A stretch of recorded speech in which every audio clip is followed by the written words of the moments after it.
Yeah, I got a lot of bed cords laying around. uh, Speaking of bed cords, welcome back to this week's podcast. Once again, this week's podcast will be brought to you by Chuck Esme and Cantankerous Cats. Uh, this week's podcast is also brought to you by Flashbacks and Cyber Baby. I am your host, Madison. I am your other host, Jesse James. So I Theme think we're on the song. same page about at least one thing when it comes to the final installment of Twilight. And for me, it wasn't the final installment. Over the course of getting off work yesterday and recording today, I watched the last three. So Oh, right, yeah. I'm just chock full of Twilight right now. I can't believe people ever thought those movies were anything but terrible.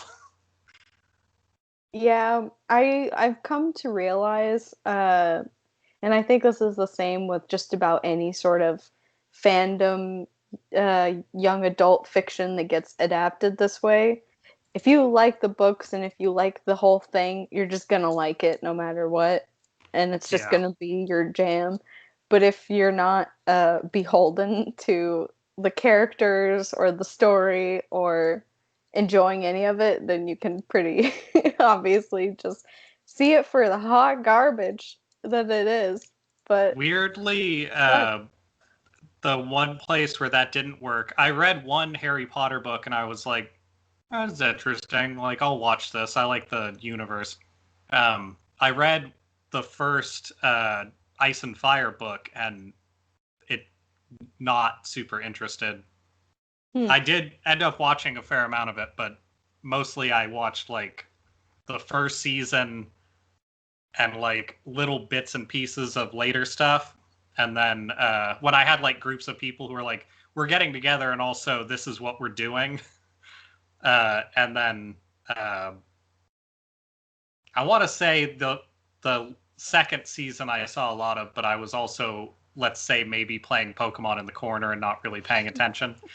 And then I watched the last episode, or the last two episodes, and even having the limited back and forth with it that I had, it was pretty clear what was going to happen throughout that entire series. Once you got to lightly genocidal dragon woman crusading across continents, you kind of get where you're headed with the framing. Yeah, you kind of got it from there. Yeah. But before we delve into the rest of the Twilight ish, would you like to do snack corner? Yeah, do it. Excellent. I'll do my snack corner. Today I have something very exciting. It's tea, which is not in itself super exciting, but this particular tea is called Eggnoggin, and it's eggnog flavor. And it was something I had like throughout high school. Every Christmas they carried it. I think it's Bigelow that does it. Does and it was also taste a little bit like bubblegum? I feel like that's the key component of eggnog, is that it's a little bit bubblegummy. Really interesting. So I don't taste bubblegum, but it is kind of like one of those novelty flavors that I feel like people like interpret differently. Yeah. Because it doesn't taste exactly like eggnog, obviously, but it was missing for a couple of years. They like pulled it and they didn't make it during the holidays, and I was really upset. The war on Christmas. It was a war on Christmas, but they've redeemed themselves in 2020 of all years. It's back, so I'm very excited about that. I'm glad we could save the year. Yeah. I'm curious about what that tastes like. I'll have to see if it is at the store next to me. I've been looking at teas lately for a reason I'll explain shortly. Other than Yeah. I just like tea. I think it's pretty important to have some like novelty tea at all times that goes Mm. with whatever season that you're in, and Christmas teas are especially fun. But yeah, very happy about this. And then I also have a very special treat of Ooh. crunchy strawberry Pocky, which I have not had before. So I think the only crunchy I've had is like standard chocolatey-ish Pocky, I I've think. seen I've seen like banana ones, I think, Oh, or like I maybe did. Oreo ones, but I've I did never get had those banana. either. Okay. When I see So banana stuff, I get it. That's the rule. that's funny. I also, during the same trip to the store when I got this and the tea, I also purchased banana nut Cheerios, which I have not had in like years, but it sounded really good, so I got them. I don't think I I've don't ever really had eat that. cereal. They're really good. Highly recommend if you Yeah, like. I basically never eat cereal, but every once in a while I'll get like a box of some weird thing and slowly eat it. Yeah. Cereal's kind of like Cereal. chips to me, though. Yeah, well, I was just gonna say I really like cereal as like a dessert almost Yeah, because it's just a nice little thing. Ooh, okay, packaging, very pleasant. They get some good points for packaging. some nice vignetting around those. I know, I was very excited. I'll do a close up for everybody. Ooh. Oh, yeah. Now that I can see the white illustrations over it, that's pretty Yeah, nice. it is good. Good job, Pocky. You've done it again. I think I have a box that I kept. Like I opened it carefully and kept the box for its illustrations of a type of Pocky. Yeah, I think it I was do a enjoy their packaging. um, they had like a maybe it was one of the manga artists that they have do their work for Starbucks over there, Mm, and they did the casing for uh, oh man, I'm out of it when it comes to dessert. Yeah, what's the vintage on that? it smells very good. I always get like surprised by the kind of fake strawberry. Yeah, It smells good, but it's just like, huh. Okay, here we go. that's probably like the gin I had last week.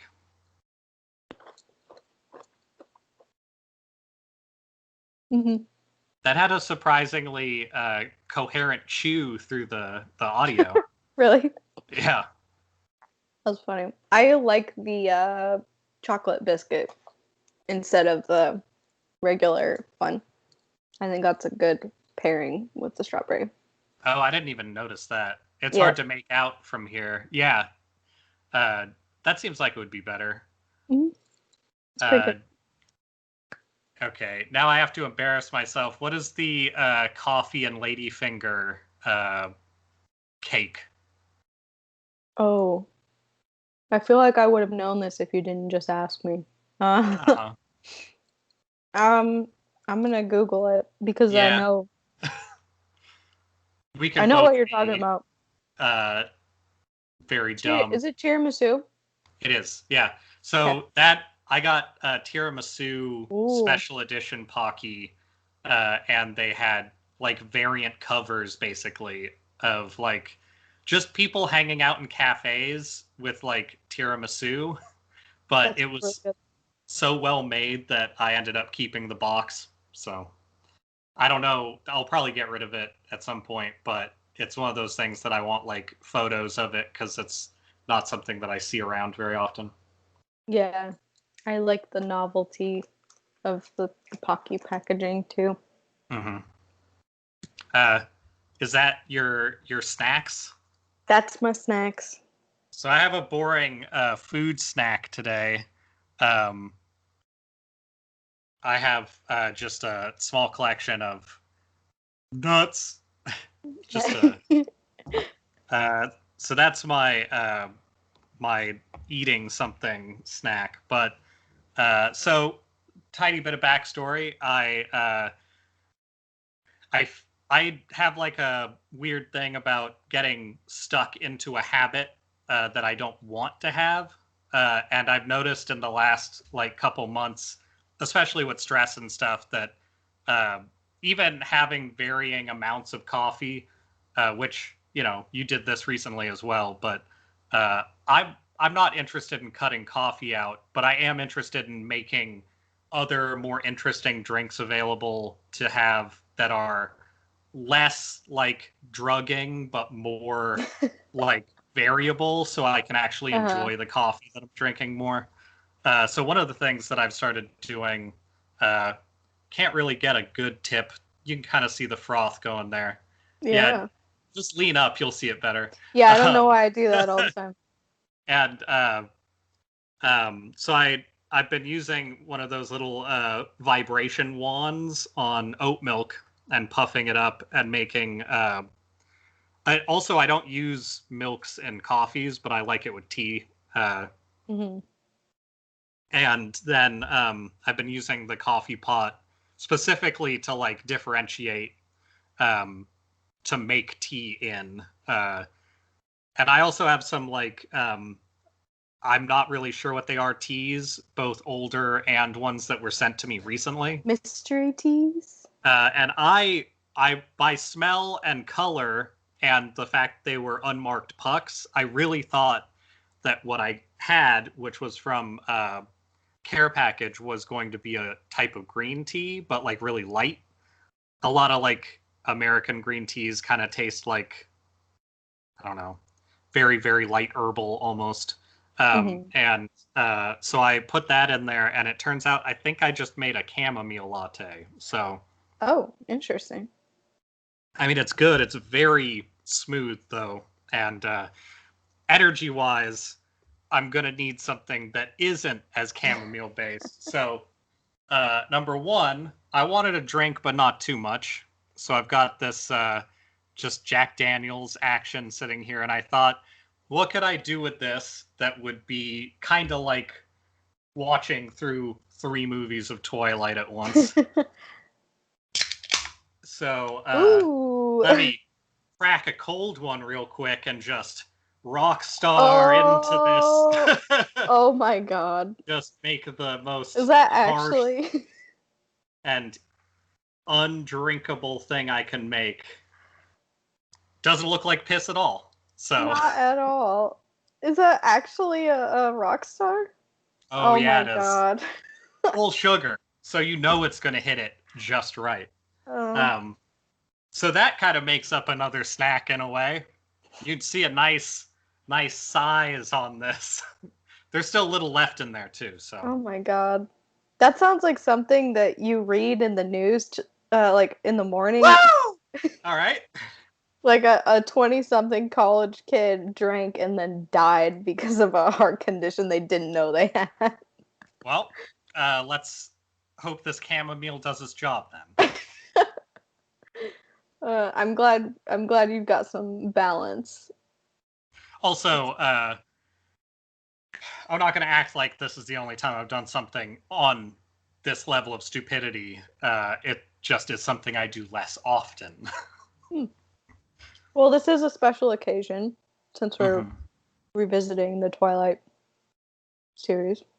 Yeah, I imagine I was probably drinking something exactly like this while I watched it the first time. Uh, but it's appropriate. Hmm.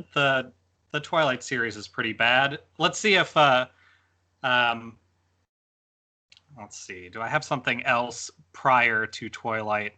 There's a lot of notes that are just about Twilight. Oh, uh, I think we missed this last week. I do remember you saying there was something else you wanted to talk about last week. Yeah. So, speaking of this, um, That was uh, painful. we talked about this afterwards last week, mostly that I had forgotten it.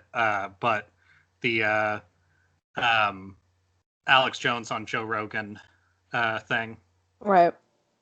Yeah. Uh, the gist of it is near the end, after a lot of uncomfortable, weird bullshit, like all of his other 2 times being on Joe Rogan.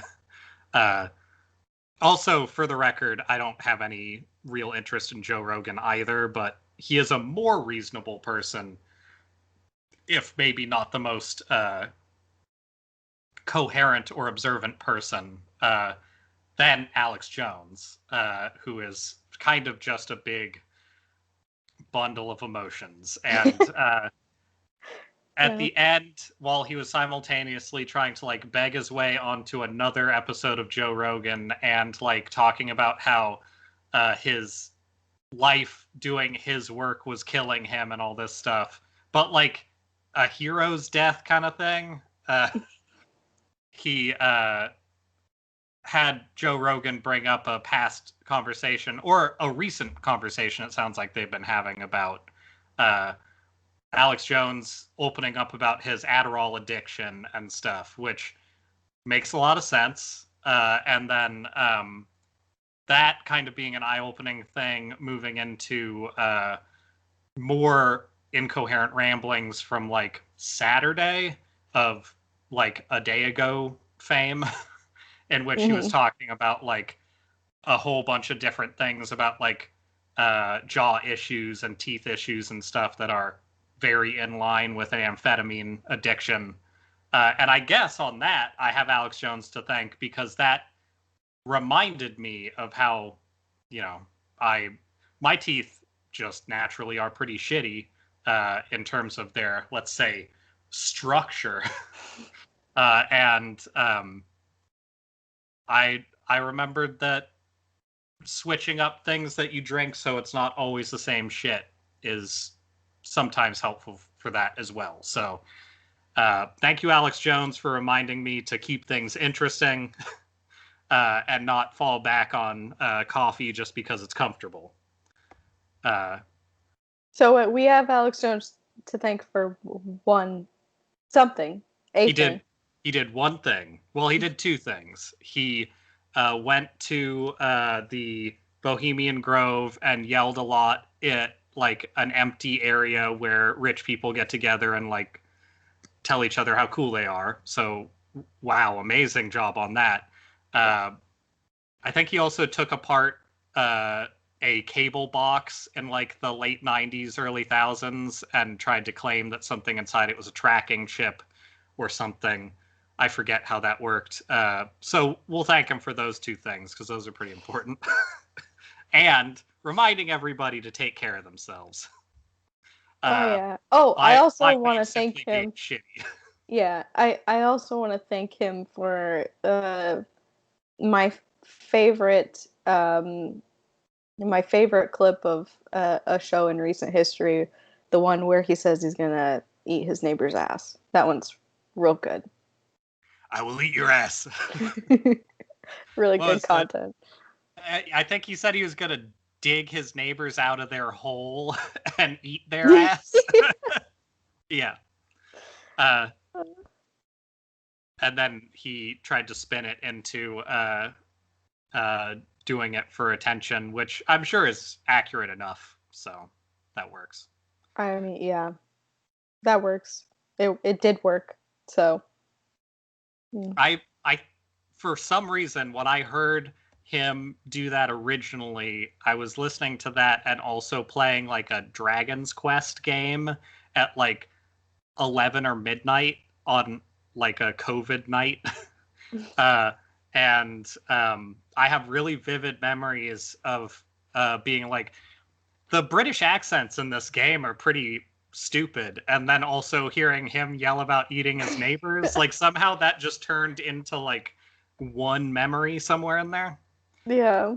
I remember listening to that episode of Knowledge Fight and being like, wow, this is pretty ridiculous, but I just expect it, so I didn't think it would be as big of a deal. But then I remembered like the next day on Twitter, everyone was like, Alex Jones is gonna eat his neighbor's ass. And then I remembered, yes, okay, everybody really is just looking for any sort of thing to distract. So that was a fun time. That was a fun 24 hours on Twitter. It also, unrelated, but thematically similar, Grubstaker's podcast on, I think YouTube is the main place to find it. They just do a podcast about like the life and times of billionaires, basically to the proof of if we can find any billionaires that are good, we'll let you know. And I think episode 20 comes out in like a few days. They started putting up premiere episodes so you can like see when it's going to release. But I want to say where we have tens of listeners, they have also tens of listeners. But there's like 4 of them, and they do extensive research. Like each of their episodes is closer to like that episode we did on the pandemic bullshit. Definitely worth checking out if you like learning about all the cool stuff that billionaires do. And their last episode that went up, I think, was about like a Russian billionaire who is, of course, very scummy. Learned that Russia made a lot of its money for mostly shitty people for a long time based solely on aluminum, which is weird. Interesting. But economies are weird. Anyway, the point is that they rate near the end of each of those episodes whether or not they think that billionaire would eat ass or not. I don't think they found any yet. Okay. Well, I guess Alex Jones isn't a billionaire, but we know he will eat ass. So. Yeah, and he's a millionaire, so he's at least like wealthy and definitely all up in that ass in his mind. It's hard to tell if anything isn't just in his mind, though, based on the stories that he tells. Yeah. If you want a really good time, you should go through and see if you can find the stuff about when he decided to wear like what sounds to be a Nazi officer's hat to like public Halloween parties. I heard about this. And then made a huge deal about people harassing him for his like totally benign military gear that he was wearing. That sounds about right. Mm-hmm. I think he goes as far as saying it's just a police hat. It's the police hat from Germany from like from like 1939, and I don't know why people have such a problem with it.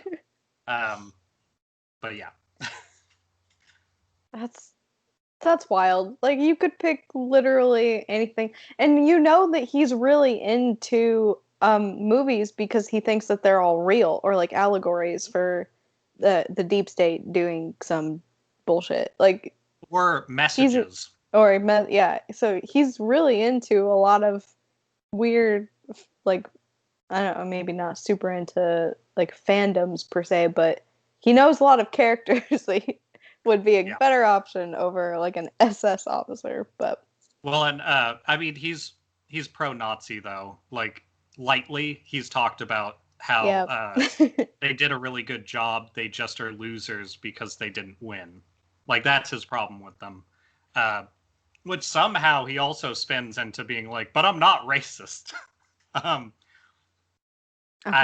some reason, people let him get away with that, but that's probably because they're racist. One thing that isn't at all conjecture that he says on occasion with serious, like, with a serious tone at least, is that he believes that the Satanists / globalists / Jewish people, if you want to read into it, anybody who's not like white nationalist American, honestly, or with Brexit, he got friendly with like them too. So if you're like white colonial, he'll be on your side. And he made this narrative of the globalists are all Satanists and their magic only works if they tell you what they're doing.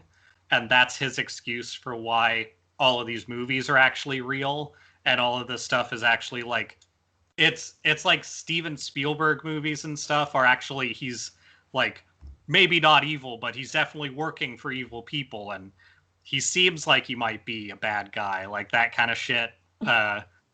And like his weird lightly believing in like the moon landing fakes and stuff is all having to do with um general idea that movies are they're not just American propaganda, which is the real conspiracy if you want to make up one. They're actually the Satanists telling you what they're doing, so he can just take any movie he wants and say that's real, which That's convenient. is extremely convenient. The best part, though, is when he goes at great length about certain movies that are like the dumbest movies ever and tries to hold those up as like, see, that's why this is happening in the world, really. Yeah. Well, that makes a lot of sense. His most recent one, I think, was that Oblivion movie with Crooked Teeth Run Man and one of the women who all kind of look the same. Anyway, it's a sci-fi movie where there's a bunch of like, I think a bunch of clones of one guy, sort of, but not in the way that Live, Die, Repeat does it. In a like, there's just some people left, and aliens are like farming the Earth, but you don't know that till the very end. That kind of shit. He said that that's the real plan for the Earth, and that the fact that they have black pyramids in the movie, which is like one of the oldest like symbols that people use, that means that it's real. That's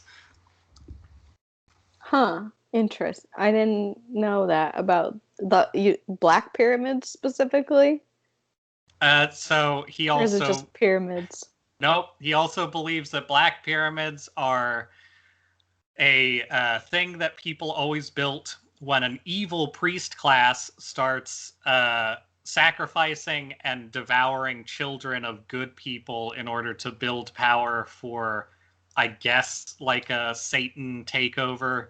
And I think he has indicated that that's what he believed actually happened in the past, sort of. He also basically, I'm talking about Assassin's Creed later a little bit, so minor spoiler warning then, but he basically believes that the Assassin's Creed storyline is real as well, which I think is sort of a thing that happens with a lot of like sort of sci-fi nerdy douche bros who get way into conspiracies. He kind of did the exact same thing. Though he kind of ignores the fact that those are all like games made by a company that are based out of like France and Montreal, and they're all like weird artists that are just trying to make like a good capitalist life. They constantly like kind of water down their games to not offend too many people and stuff. Like that seems like you would have to take that kind of stuff into account if you're gonna claim that they're telling you the truth about the secrets of the world and things like that.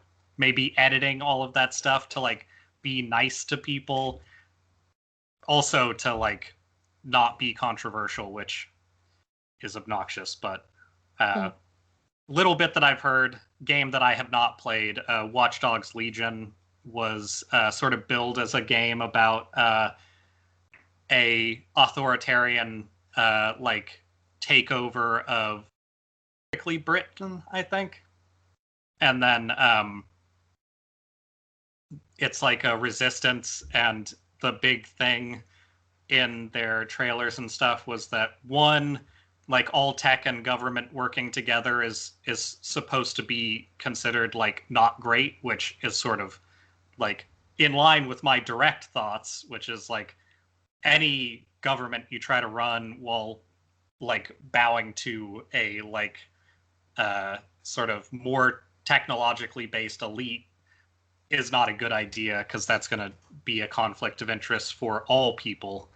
But and they showed they showed like old women working with the resistance, and like one of the trailers was just an old woman walking up behind a cop and just shooting him in the face. And I personally thought that was fair. That was plenty bold, let's say, in the American parlance, and also something. I mean, there's violence all the time in these games. I think that anti-authoritarian violence should be acceptable. And if you're gonna show people just mowing down homeless people, why can't you show them shoot a cop in the face? And now it's come out, and I imagine that stuff is in there to a degree. They're probably like PMC or something like that. But everything I've heard is that the critique of the government maybe went away a little bit in the course of that being presented like a year and a half ago and coming out like in the next week or two. So we'll see on that. I hope that they keep it kind of rough, because that seems like the point. But also, France is having some issues. And if, say, I went out and started making paintings of cops getting shot in the face, it would probably bring some bad credit to my name as well. So a company doing that isn't too likely right now. But Yeah. be cool if we could. That seems like free speech to me. But, whatever. Not important at all. You can just say on the radio that you should kill protesters and, maybe the president if you don't want them to usurp power or whatever, and that's fine. But you can't, like, be just a normal civilian person and go out and talk about, like, all of these ideas without it being a huge problem. But do carry a gun, that's fine. As long as you have an American flag on it. Anyway. And buy my toothpaste that cures COVID. Also, buy my silver toothpaste. It says don't ever swallow it, but I also said that I eat it, and that's not a problem, I guess. No, all good. I think he swallowed his silver toothpaste on air, like, to prove that it was safe. Yeah. Seems like something you probably shouldn't be doing. Probably not. Probably not. I'm sending you an image. Okay. Send me this image.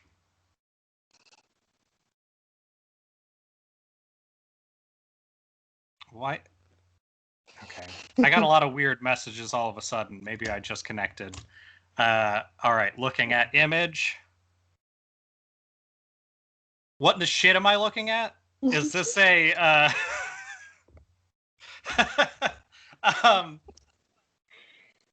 so this is the pro-life vampire. And did somebody run the Renesmee cyber baby through something, or was this a shot? Was this like an actual screenshot? That is a shot. So do you want to hold it up to the screen so people can, or I can do it? I mean, I don't want to. I think it's important everyone has a visual reference. Let me turn the brightness up, because so this is what I was looking at earlier, because it's not super surprising, but it is horrifying to see like this. It's okay. So the fact that you're not sure if that's what you were looking at earlier is a testament to how bad the CGI was. Yeah. This was the original, like, animatronic doll that they made. Hachi Machi. Hey, look! It's a baby. Look, everyone! There's the baby. There's the human. That's the pro-life vampire. Rosalie. There's the baby. God, that's a real nightmare to see. Yeah. So yeah, that's the animatronic baby that they had initially created for Renesmee's scenes.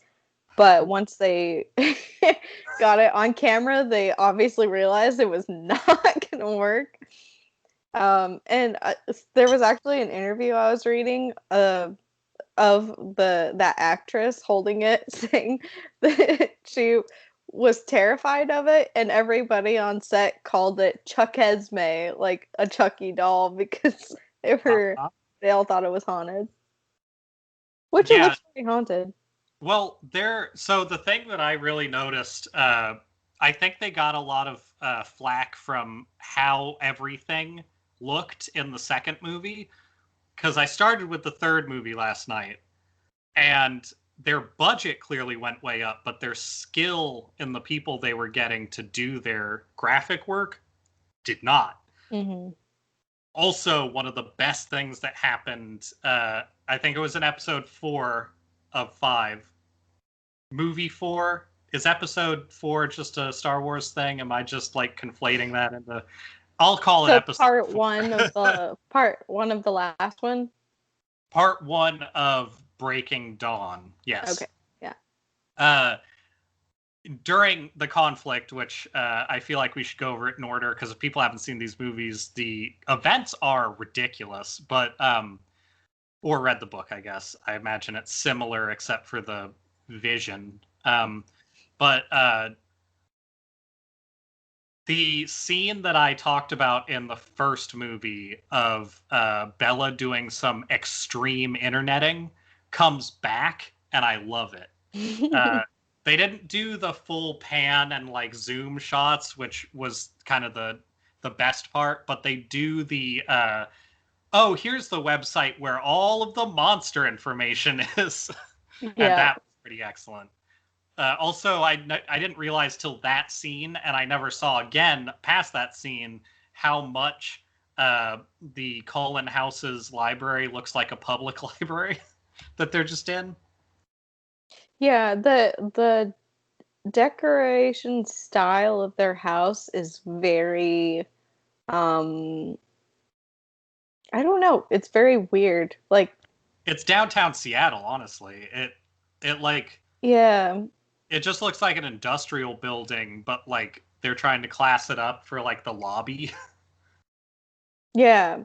Well, and so they have the whole Cullen family kind of has this whole like aesthetic around them, like very vampire-y, which is supposed to be they present it initially as like, oh, they're so like clean cut and beautiful and kind Right. of this mishmash of like traditional style, but also they're kind of modern, like their house is very modern. Also, I think that they can't cut their hair. Is that why they're always the same, or was that just something from uh, Maybe. Interview with a Vampire? I believe they can't cut their hair; it just grows back instantly. uh, I don't know if they say that, but I think the implication is that like they don't grow at all. So I don't think. but that like I feel like specifically Jasper's character, which the more you know Jasper, the more they have him act, the worse he is, which is really impressive. Yeah. But he always just has like southern United States hair from specifically. Not really a spoiler. He was in the Confederacy, and that's why his hair looks like he was in the Confederacy. Yeah. Yeah. Well, and that's what was I thought was so kind of weird about they created like the vampire aesthetic with the Cullens, but Yeah. then not really any of the other vampires subscribe to it or like are that really other Yeah, than kind of the Volturi, I guess. But so I think they kind of tried to make all of the different types of vampires in that one movie. Like by the end, they just had like, see, it's all the vampires, which, not the actual weird ones, but just the like the acceptably vampire normative ones. yeah. But I think so. All right, I feel like we should work through this chronologically because I have a lot of thoughts, but a lot of Yeah. them kind of sit around that like transition into the final parts of the whole series. So I think the third movie starts off. It's post uh, dealing with Jacob and getting the wedding set up. That's how the movie starts off for the third one. But I didn't remember that the wedding was like the third movie. Like having the wedding in the middle is weird to me still. Yeah. Or was it the wedding had to be in the middle because the events all lead off from the fourth section of stuff. Okay, so the wedding was in the fourth movie at the start. The third movie, so the end of the second movie, they're like, let's get married.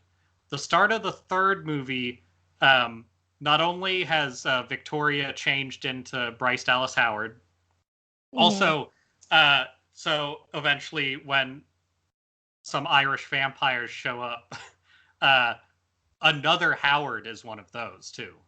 So there's Howards all over that movie because I believe that's like another in the family Howard.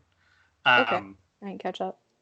But the third movie is like reconciling with Jacob's stuff a lot, but also having to do with just them arguing about how soon to be a vampire, because that's the conclusion of the second movie. Yeah. So she's going to get turned into a vampire, but she's really gung-ho on being a vampire, and he's really gung-ho on being a pure boy or whatever. That they don't ever really explain. I would be curious if the actual books went into the spirituality of it, because his excuse continually is that like he doesn't have a soul because I guess vampires don't have souls, and he wants her to keep her soul, and she doesn't care about it. So she's just like, I just want to be a vampire now. But they don't like they don't explain any mythology or spirituality around that at all, which is weird because the rest of the movies are basically them like setting up old vampire mythology to like have the plot around. Yeah. But they don't ever talk about the whole soul thing at all. Yeah, they just kind of leave all that shit out for some reason.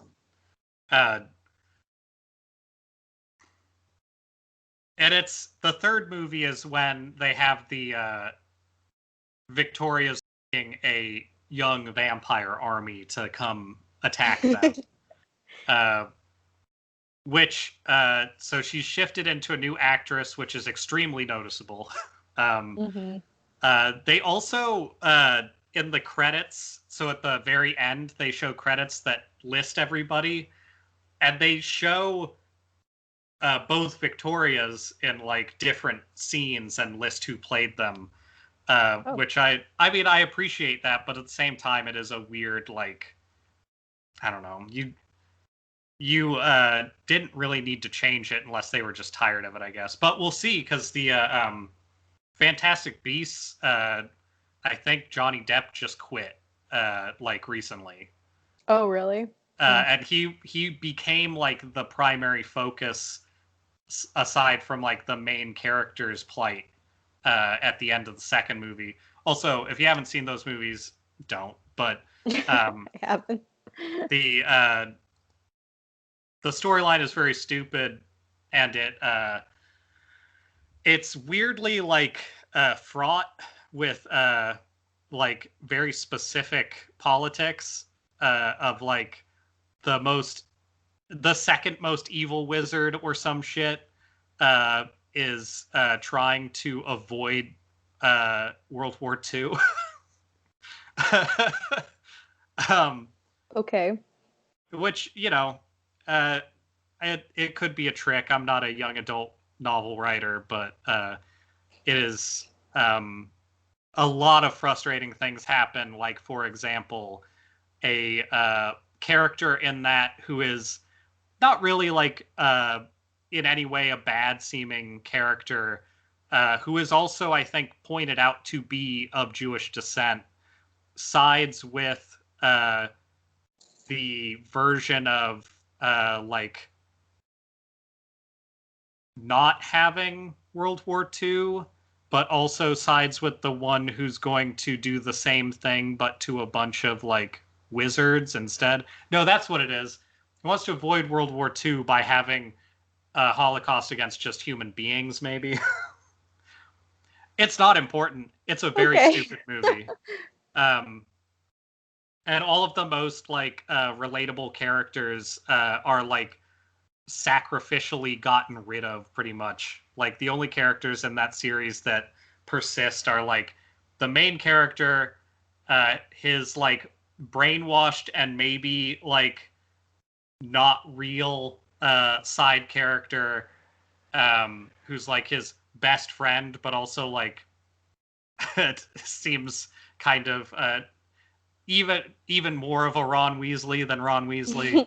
Um, and then like Dumbledore, but young hot Dumbledore is like Nice. in some ways the main character, but they just don't have him in a lot of scenes. Huh. Okay. I mean, kudos to them for to the author or the script writers, whatever, for not being so attached to all of their main characters that all of them were alive at the end of the series, which is a Yeah. comment I have for for this one. Yeah, this one really shits the bed when it comes to having any emotional weight. Literally the only character that I think and it does have weight, but also like it doesn't fit the story. Uh, the So in the third movie, basically all that happens throughout is uh, Jacob having lectures towards Bella of how she actually loves him, which is fun, and then um, Yeah. Bella having lectures towards Edward of how she doesn't fit in, I guess, and that everything's fine, even if he is a. They don't go about that exactly, but even if he is a weird old man who's trying to bone down with like a 17-year-old. What's her age supposed to be at that point? Yeah, I think she's like 17 or 18. I think she graduates in what, the second one? At the beginning of, I think, the fourth movie, uh, they've waited a year or whatever, like they're coming up on the wedding, and she specifically Yeah. says, "I'm not going to get another year older than you," when he suggests waiting. And I think that when she graduated, she was supposed to be 17. So they were like shoring up, no, it's legal at the beginning of the fourth movie, which is the movie where the sexing starts. So it's this weird, like, I don't know. I do know it's the same dumb, gross stuff that all those books do, but it's still like the fact that they have to like rush that into a scene at the beginning of the fourth movie to make it all okay is still very stupid. Well, and they were married, so it's fine. You Yeah, know? that's a really big deal. You weren't kidding when you were talking about like Edward's weird morals and shit.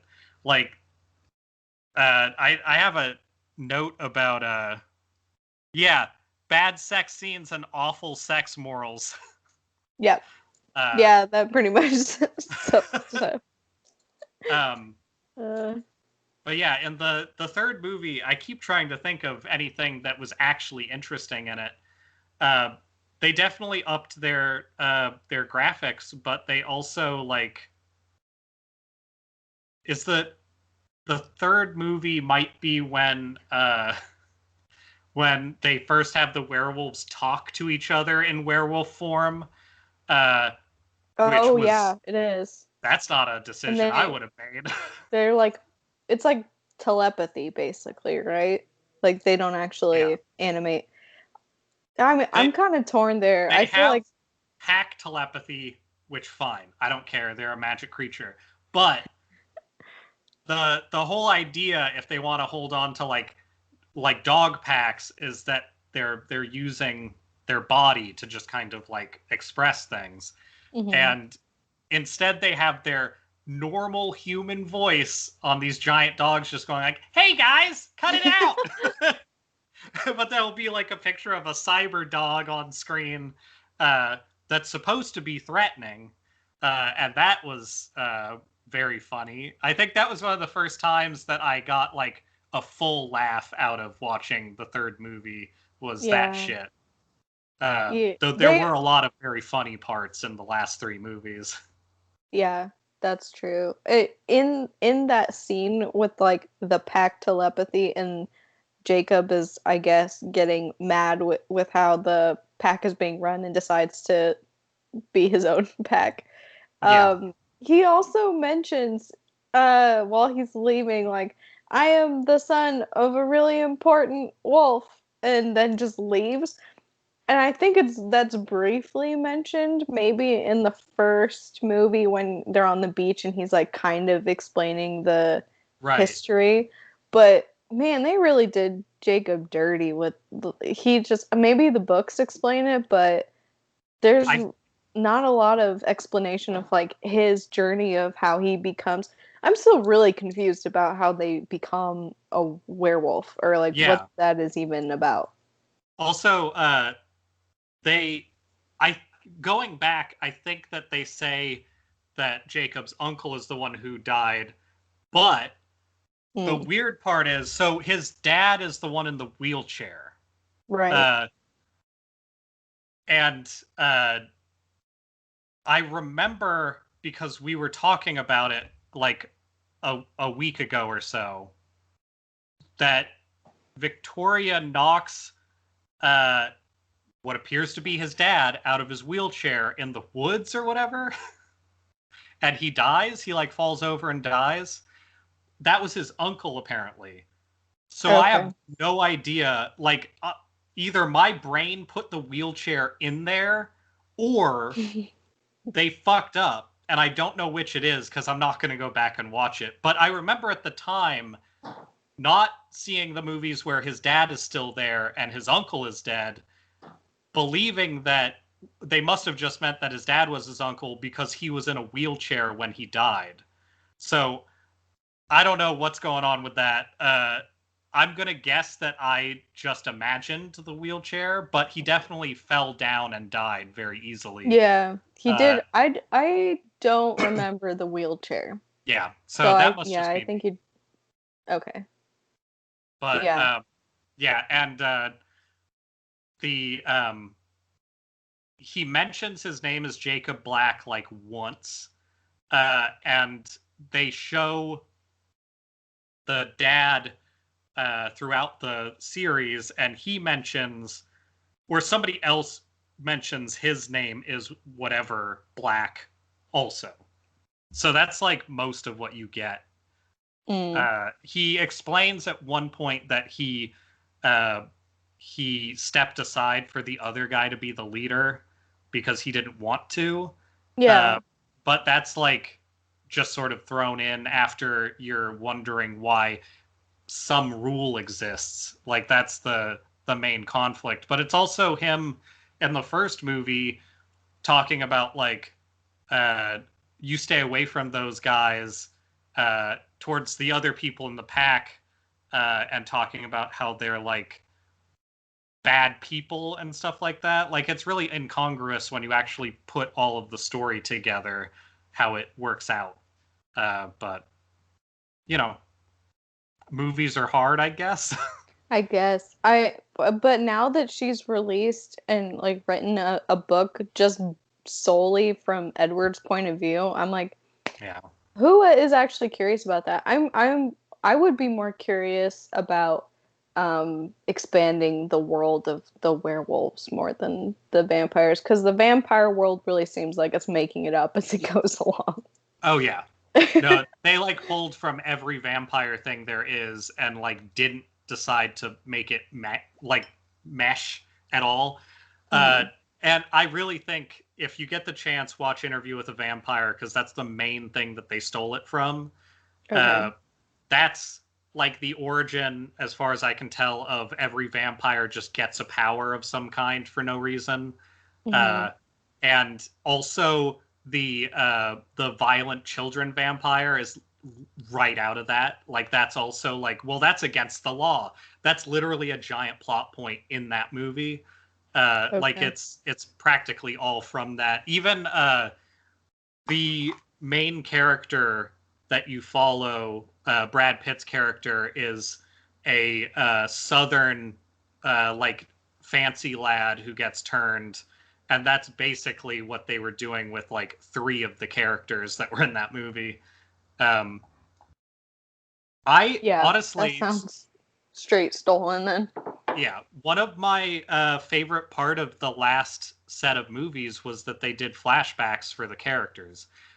If they wanted to do just vampire flashbacks, some of the stories were very stupid, but like turning that movie series in the last like 2 movies especially into like a weird like vignettes of our sort of overly clean vampire world was the only thing that made them watchable. Like Vampire World Tour. Yeah, and like the stuff where they talk about like, so I am a little annoyed that they mixed werewolves and skinwalkers together, because I think that skinwalkers are cool. Like that's what they are in that is like people who turn into dogs and back. Like it's a shapeshifter Mm. thing. But werewolves are typically the like dumb half man, half wolf thing. Like that's sort of the point, is that they're not a wolf, they're a werewolf. And that would have been a very like funny movie, but like that's not what this movie is. Those should Yeah. be skinwalkers or something along those lines, but I think they didn't do that because skinwalkers are supposed to be actually evil people, and they're like shifted by being like inhabited by an evil spirit. Usually, I think there's a bunch of versions of that, but Hmm. I know that. they seemed like they wanted to do lore stuff, but whenever they did lore stuff, it was pretty wrong. Like whoever they got to be in charge of that stuff did not give a shit as long as it looked good, which I guess I understand. But um, so the third movie, can you think of anything interesting that happens in there? I honestly have a really hard time with the chronology of like what is happening in each movie because it really blends Yeah. together for me. Um, The third movie shows more of Seattle than most. Uh, but every time they show Seattle, it's this weird like this must be how people in New York feel when they see Toronto all the time, and they're like, "That's not New York." Or when people in Canada see Toronto on our TV for New York, and it's obviously not Toronto. yeah, But yeah, there was a lot of that. So what the third movie ends with just to establish parameters in my brain. yeah, It ends with um her being pregnant and like getting turned, right? No, no, wait, that's the fourth one. no, they What spend a the entire third movie working their way slowly to the idea that they're going to get married. And even though that's a done deal at the end of 2, they act like that's not going to happen through 3 until it happens. Because 3 starts with the wedding, okay. or 4 starts with the wedding, sorry. So like, Right. Okay. because like I made that mistake too, except there's no way that could be the case because they set up the wedding to move into the rest of the plot at the beginning. Uh, Okay. so 3, I think, is just differentiating between Jacob and Edward and trying to like make a case for Edward, who is still the worst at the end of the series. Like Yes. they're both not fantastic, but like I feel like the clear choice was Dogman, but the clear choice was none of it. So I guess like, Charlie. yeah, I yeah, would the choose Charlie every time. Charlie's the correct choice. Um, So okay, so is the climax of the second movie the fight with the young vampire army, or is that the third one? When does that happen? That's the third one because I think the third one is when they really start getting into the idea that vampires hitting each other hard enough means that they shatter like marble. Right. Okay. And that's the third one's where Victoria gets killed at the end when she's trying to kill Edward for killing James, who was like thinking back on the first movie. Dude from yeah. Thinking back on the first movie and how absolutely terrible James's character was, he seems normal compared to the rest of the characters they start bringing in, which is just a testament to how bad their character setup was. Also, you can kind of feel everybody struggling against having some prosthetic stuff done to make their teeth look a little different or whatever. And then in the last movie, the acting seems slightly better, and I think it's specifically because they decided to just forget that and give them all cyber teeth if they needed to have some sort of weird thing. They cybered everything else, so they may as well do it with the face. But there's a lot of we need to hide Bella, so let's have her huddle up with Jacob while Edward watches stuff in the third one. Oh, right. I do remember that because she's cold and Edward's heart doesn't beat. Oh my god. So stupid. And then he can read his mind and he's like, at least try to control it. Wow, I hate everything about that. No, the thing about these movies is that they're really bad. Really bad. Everything in it is like a journal entry from a 12-year-old, which I guess is great if that's how you're writing it and that's where you mean it to go, but it's not a good movie. The fact that so many people liked this when it was clearly sort of inappropriate for the age range that would have liked it. And the death scenes and stuff were maybe the only compelling parts of this. All of the fake death scenes that really don't happen. The third movie, I think my feeling on it, at least as a whole thing, is just they wanted to make a third movie. I feel like this has to be the same with the book, in which it is just making sure that that everybody sort of has tension, but not as much as they did at the start, I guess. They set up some idea of conflict and then end it, so it's a movie, I guess. But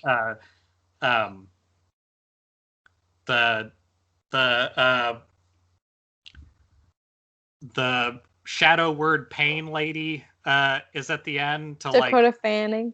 Yeah, to mess with some people a little bit. And that's the one death that sticks, is the younger girl who's in the young vampire. Oh yeah, that felt dumb. Yeah, that was one of those things that's it's a rule, and it's but that's how all of the vampires got here. It doesn't seem like a rule. It seems like that's how vampires happen. But whatever. Yeah. That just seemed like they wanted a character to die so that people went impact. Yeah, so that there is some actual stakes and not just oh no, we have some grave vampire miscommunication and we'll fight instead of actually talk about it or read each other's minds, which some of us can do. Just a fair amount can either read or substitute people's minds with some fashion. Yeah. You would think with all this transplanting my vision into your brain, I can read your mind, there would be a lot less problems with the Vulturi or whatever, but you'd think there'd be a lot more general empathy. That's kind of the problem with Yeah. vampires is you can't really have a mind-reading, horrible murder creature unless it's completely separate from humanity. So, like, making them all very human doesn't make any sense. Uh, so the fourth movie starts with the wedding. Right. I believe it starts basically with Bella having high heels on and not being able to walk on a porch. I think that's right. That Uh, sounds right. and that everybody's acting when it comes to the last two movies especially becomes more sincere and way worse. Um, the like uh, the sincerity of talking to people about like eternal love and stuff makes me so angry. Like I just have no stomach for the way that any of the characters talk to each other. Uh, and some of the dialogue is okay when it's like side stuff. So I know that they could write okay stuff, but not for not for this like 18-year-old talking about like big love stuff. Also, uh, side note, all of the poetry that Bella reads or writes is the worst. Um, I forgot that I think the third movie starts with her writing a poem, and it's a poem about how the world will be devoured by fire, but that makes sense because love is hot. but Oh, but I forgot about that. maybe it'll be ice because loneliness is icy or some shit. Like it's just fucking terrible. Um, I'm sure somebody liked it, but they're wrong. Yeah. I had forgot about the poetry until this moment. I did not even think about that. Or Yeah, it didn't even register in my mind as poetry. that's more likely. It just sounds like voiceover that you don't want to hear. Oh yeah, yeah, that's for sure what it registered at. Because that's how she starts, I think, every movie. It's like with some weirdly somber voiceover about death or dying. Yeah, it may as well 13 and just be Mrs. like, Deep. somebody once told me that ice is wet, but it's also cold. It's like how all five of these movies start. They also Yeah. all start with like a proclamation of, and that's how we all died, even though that's not what happens in any of these movies. Yeah, yeah. That's how the first one for sure starts because I remember being like, wow, it's too soon for this. But I think she starts it by like, I didn't know how I was gonna die, but if I die in someone else's place that I love, that's cool with me. Yeah. Um, Also, the one of the few scenes that I liked from I think the third movie, just before we fully move on, is the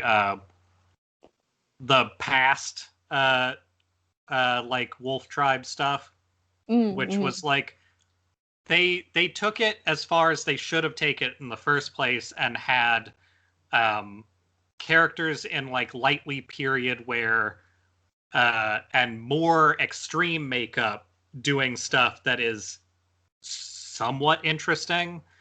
And like the I don't know, having it's not necessarily stakes that are past what you would expect, but it's like in a monster movie, you would want there to be more monstering, which I think is why Right. they start most of the movies with like a point of like I think the first three movies have a little intro of like a point of view monster thing. Uh, like you kind of need that, and they just kind of drop all that stuff for the last set of movies. Anyway, so Yep. starts with a wedding. The wedding sucks. The decor is fine. I like mossy wood stuff, but they play it up so much that it kind of makes me ill. Um, the like Yeah, it's very Pinterest wedding. yeah, going past everybody's face too in the wedding, and they're all just like they're enraptured by the idea that a wedding is happening. Is I don't know. It's fine. I guess that's what you come to the movie for, right? So before we progress through the rest of the wedding scene, she has like a dream the night before that is actually super interesting.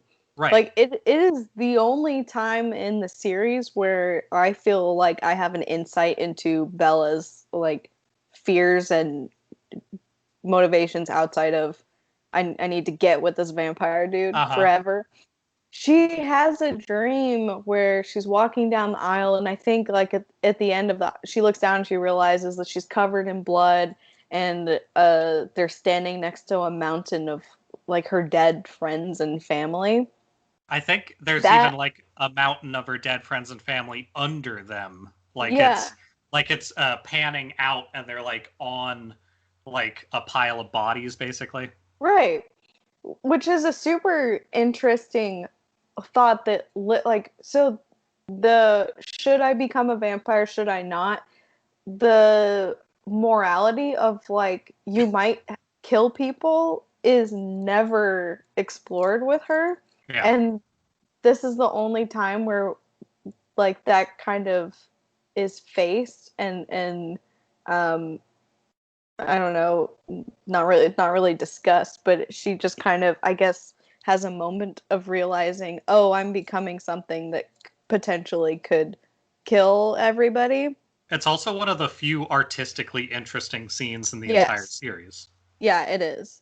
Um, I really liked that scene. And then she wakes up and then everything is fine. And it's like Yeah. not ever not ever addressed at all, which is a real bummer. And she also like I'm skipping ahead, but once she is a vampire, she is just a really good vampire all like already.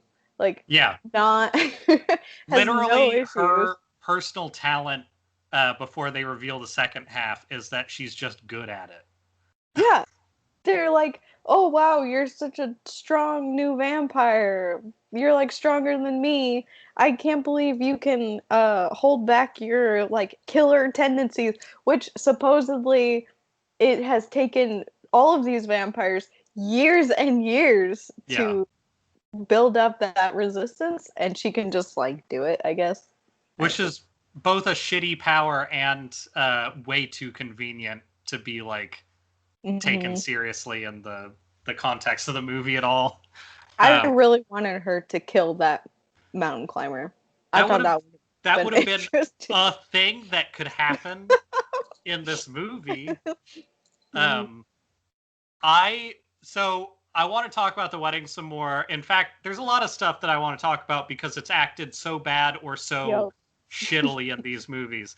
The wedding, first off, Charlie is just sort of okay with everything to a degree. Once we hit the last two movies, like he I feel gets so bad for him. he gets constantly put through like a hey, guess what? And then he's just kind of like, okay. Just Rainier in hand, just dealing with Yeah. it. Uh, but the wedding stuff of like we're getting married, the only person who handles it poorly is Jacob, I feel like. Yeah. And his handling it poorly is to like take the wedding invitation, be like, and like run off into wolfdom. So like that doesn't mean anything.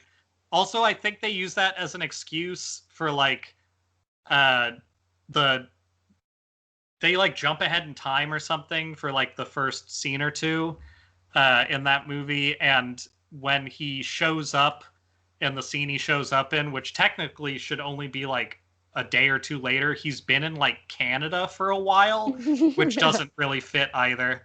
Um, but the acting that really bothered me after dealing with the dad hearing she's getting married like as soon as she's out of high school, like in that movie, I think they even have like her friends from high school come and do wedding stuff with her. And they Like, roast her a little bit. right. They're like, "What the?" Well, Oh, they think that she's pregnant, is what they say. and the one girl uh played by what's her name, but the like valedictorian girl, uh oh right, she does a valedictorian speech in the third movie, whatever. But she does a speech at the wedding that was just her talking about how Edward didn't go for her, she went for Bella. And like all the ways that she was doing more interesting stuff than Bella in school. Yep. Which, I mean, I kind of enjoyed that part just as a like vaguely comedic thing. It wasn't delivered very well, but it was funny. I did like the wedding toast montage was actually pretty funny. Because Yeah, they were all really bad. they were really bad. Charlie's worst work, playing a drunk dad who talks about how he has guns at the wedding. It's like, cool. That's cool stereotype to throw in there. Yeah. Even though the entirety of his personality doesn't fit that in the rest of the series. And so the thing that I was trying to get to is when she walks down the aisle, she looks like she is dying the whole scene, and I hated it. She does the heavy breathing thing, like hyperventilating for like the entire scene, and I guess that's supposed to make us like feel how emotional it is, but it Yay, is she's really excited. bad. Yeah. She's doing the like sort of knock-kneed thing and like like the whole time. Also, like if you were the dad at that point, I feel like you would be worried, concerned. Yeah. Like this seems under duress or something. Both of the parents are very like, I know they kind of established that this entire family's dynamic is just completely detached from each other, really. Right. Because she calls her dad Charlie. She just is like not living with her mom for reasons, I guess. And like neither of the parents really care that she's getting married at 17. Like Yeah. Charlie doesn't there's no scenes where he like uh I guess previously no, this even more doesn't make sense because there were previous scenes where Charlie is like, maybe you guys should like spend some time apart and do things as individual people since you're 16 or 17 years old. Yeah. Like that was a problem for him. And now they're getting married, not even a conversation. Like he doesn't care. And the mom is like stoked. She's excited about it. She's just like happy that there's a wedding happening, I guess. Well, then based on her toes. As much as Jacob's weird like toxic I want to be the boyfriend stuff is, he makes a lot of points where they clearly wanted him to be the vector for that stuff for a chunk of it, in which it's like, you haven't even done anything after school yet. And he's like trying to like make this case, if that his case didn't end with and that's why you shouldn't be with him, if it just ended there and didn't turn into like, so me instead, he would actually be like the most good guy character in the whole movie. And aside from the weird baby stuff, like he still comes out doing a lot better than the rest of them. By far. They also have that really dumb moment after the wedding where he comes and is he wearing a shirt? I can't remember if he's wearing a shirt. So he is that time. One of a few scenes. He wears a shirt a lot when they establish that he's not going to be getting with Bella for the last bit. He's wearing like a gray. He's basically wearing the gray sweatpants of a shirt, where it's like not very noticeable, but you can still tell that he has abs. But in the wedding scene, he shows up in just a white dress shirt. Because he shows up with like, yeah, the groom doesn't even have his jacket on, or some weird comment. It's like, that's one way to enter a wedding, I guess. Yeah, and it's like fully after the wedding too, isn't it? Or is it right before? I can't remember. It's right after, because she's like still done up, I think. Okay. Yeah, so he comes and Edward leaves them alone to like have a moment or something. And in a completely unnecessary and cruel conversation, Bella is like, oh yeah, and we're like totally gonna bone tonight because we're newlyweds. Which is like, why would given the situation, why would you say that? That's so mean. Well, and it's so at that point, Jacob's already like, I mean, I guess this is your last night as a human, so I wanted to see you first. And she's like, well, no, we're gonna have a normal honeymoon first and Yeah, get to yeah, that's how fucking. she says it. And his response makes sense in context of like, well, you can't do that though. Like, it doesn't work. Like, he'll kill you. And then he gets really upset about it when she just doesn't care. But I guess in being weird and manipulative, she somehow saved everyone. I guess yeah. more on that later. But also, like, yeah, none of the parts of that conversation needed to swerve that direction. Like, it could have just been them having a conversation and then doing whatever, but instead it's this weird, like, guess who's getting laid tonight? Yeah, it could have been a really nice, like, reconciliation kind of thing almost. But she comes way out of left field with that one, and I just don't. Man, it just makes me feel bad for Jacob constantly. Also, so a bunch of the werewolves were there at the wedding Yeah. for the wedding, and it was really clear that they were like okay with it at that point. Like after the events of the third movie, her conversation with Jacob and him getting upset and them having to like leave with him is the next scene. I think is them talking about how they're gonna have to do something about this because she's gonna get killed, and then they need to kill all of the Cullens. Literally, if that conversation just had been a normal conversation, there would have been no conflict for like the later stuff. Also, like I said that she like saved everyone, but if they just hadn't done what they did, it also would have been fine.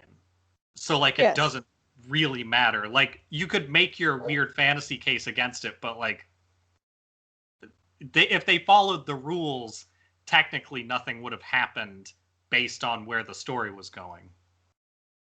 Yeah. Bark. Yeah. Yeah.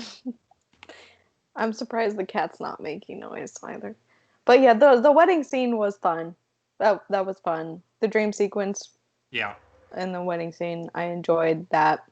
I really I am very much over by that time, and probably before that, Bella's whole just I'm not like the other girls thing. Like starting the movie with her, I can't walk in these heels. I'm so clumsy. Like Yeah, the emo pixie dream girl is shitty through the whole thing. It's pretty bad. And then we go straight from like that conversation to like, but come on, let's go have fun. And then it's like, I think it jumps to like Charlie being like, "You're going on your honeymoon right now, and you won't even tell me where it is." And then he's just kind of like, "Okay." And then they like take off in a car. But that's the amount of story they give it to like move into like, all right, now we're just gonna have like a third of a movie or more of just fucking, and like not like, ooh, that's fun to see fucking, like this is just like, not like I think I was like half trying to pay attention to other shit during this chunk of scenes just because it was like, if I was in a theater for this, I would be uncomfortable. Yeah. It's like bordering on abuse and then weird like neglect scenes and even nothing other than Twilight in this week at least has made me feel so gross when people are trying to be like lovey-dovey. And I just don't like seeing people be like pillow talk is one thing because usually you use it in a TV show or something to be like, see, they're a sexual couple and they've been a sexual couple, or this like pillow talk's going to give it context. You're going to learn why they are the way they are through this. Mm-hmm. In this, instead of pillow talk, they just have like we're gonna fuck talk, and that's all they have, and it's the whole set of scenes. I guess so. They take a flight immediately to Rio. They really like Brazil in this series. They're really all about Brazil and like Italy. Yeah, because now we're in the fourth movie, and in the second movie, Edward went to Brazil to not go be with Bella because the vampire reasons. Because also they really, really gloss over the whole we have our own private island kind of thing. Uh-huh. Like, why don't you live there all of the time? Hey, it's almost like it's away from everybody. And also so when they first showed up, I guess, yeah, so they go to Rio, they get in a boat after they go to like a impromptu street festival, solely for the purpose of being in like hot people clothes for a scene. Mm-hmm. They get on a boat and go from like a private jet boat and go from Rio to an island somewhere near Rio that is a jungle. And then they reveal that is like Esme Island. Is that what it's called? Esme Isle? Yeah, something like that. Yeah, it's named after Esme. And Carlisle bought it. They don't talk about anything regarding that. They're just like, yeah, Carlisle gave me this. So that part is, I don't know. It's weird, but also, so when they get in there, my first thought was like, there are a fuck ton of live plants in this building. Where the fuck are the people that are taking care of these plants? Like, it's so well kept up. And then they have like a lot of uncomfortable sexy time lead in. Like, it's not there yet, but it's a lot of like, ooh, what am I gonna wear? And like brushing teeth and stuff like that, which is, I don't know, like I can't separate myself from the fact that this is essentially somebody who is just graduating high school on a private island with a like 200-year-old man. That and the 200-year-old man's sister packed her a bunch of like lingerie to like get it on with, and I don't like that. Nope. Don't like that. One of my favorite McElroy brothers stories is how when one of them got married, the other one is incredibly upset because to haze him, he forgot his special underwear, and he wanted him to pick it up from their house because they were going somewhere from the wedding or something, which is a very effective hazing, but that's the point, is it's not something that you do because it's cool. You do it because you're trying to make somebody uncomfortable. Yeah. Yeah, didn't like that. There's a lot of I don't think I have much else to say about the vampire sex other than it made me feel real gross. Yeah, and specifically vampire sex that is a vampire and a human, which everybody knows is bad, so it's weird that everybody's encouraging it. And like a big plot point, well, so there's a lot of breathy explanations as to why it's too dangerous to be with people in this series. And they just forget all of it for these scenes. They're just like, yeah, it's just conveniently not a problem. Like, everybody is just okay with it all of a sudden. Like, oh yeah, it's super dangerous and you totally die, but also like it's your honeymoon. And I don't know, like I get the fantasy stuff. Like that, honestly, that is the most monster movie thing in a way. The like there's a overpowering beast and like a maiden or some version of that. Like I get it, but these scenes are played out like it's a bad romance novel. And it's like she has all these like spousal abuse looking scars on her, like bruises and shit. Oh, yeah, I forgot about. Yeah. And she's just like, we got to keep trying. And he doesn't want to do it. So they're like playing chess on the beach a lot. Mm-hmm. Uh, but then so eventually they reveal that there are caretakers and they show up and they're like native peoples of that area with vampire legends. And that's a plot point as well. Mm-hmm. Because, okay, so this really bothered me too. They're newlyweds. They're trying to bone down. They got a private island. They do whatever they want. It's too dangerous to have sex with a vampire. Nobody ever talks about like, could you just be on top? Could you just be the person doing everything and not have it be dangerous at all? And that's Yeah. the solution that they eventually get to. And they act like it was just their passion that saw them through. And it's like, no, what are you talking about? Like, if you were going to have sex with a dude who was made out of like iron, you wouldn't want him sitting on top of you. Right. Just have him lay on the ground like a weird horseshoe pole and like fine, whatever. But instead they treat it like it was some sort of like overcoming of something. Like it's really amazing that they did that. Also, I feel like I know that her getting pregnant is like the rest of the plot, but I also feel like that is a convenient way to not have to address the fact that if they bone, that she will probably like die at some point. Right. So it's like, oh, she's pregnant, so we just like are done for now, I guess.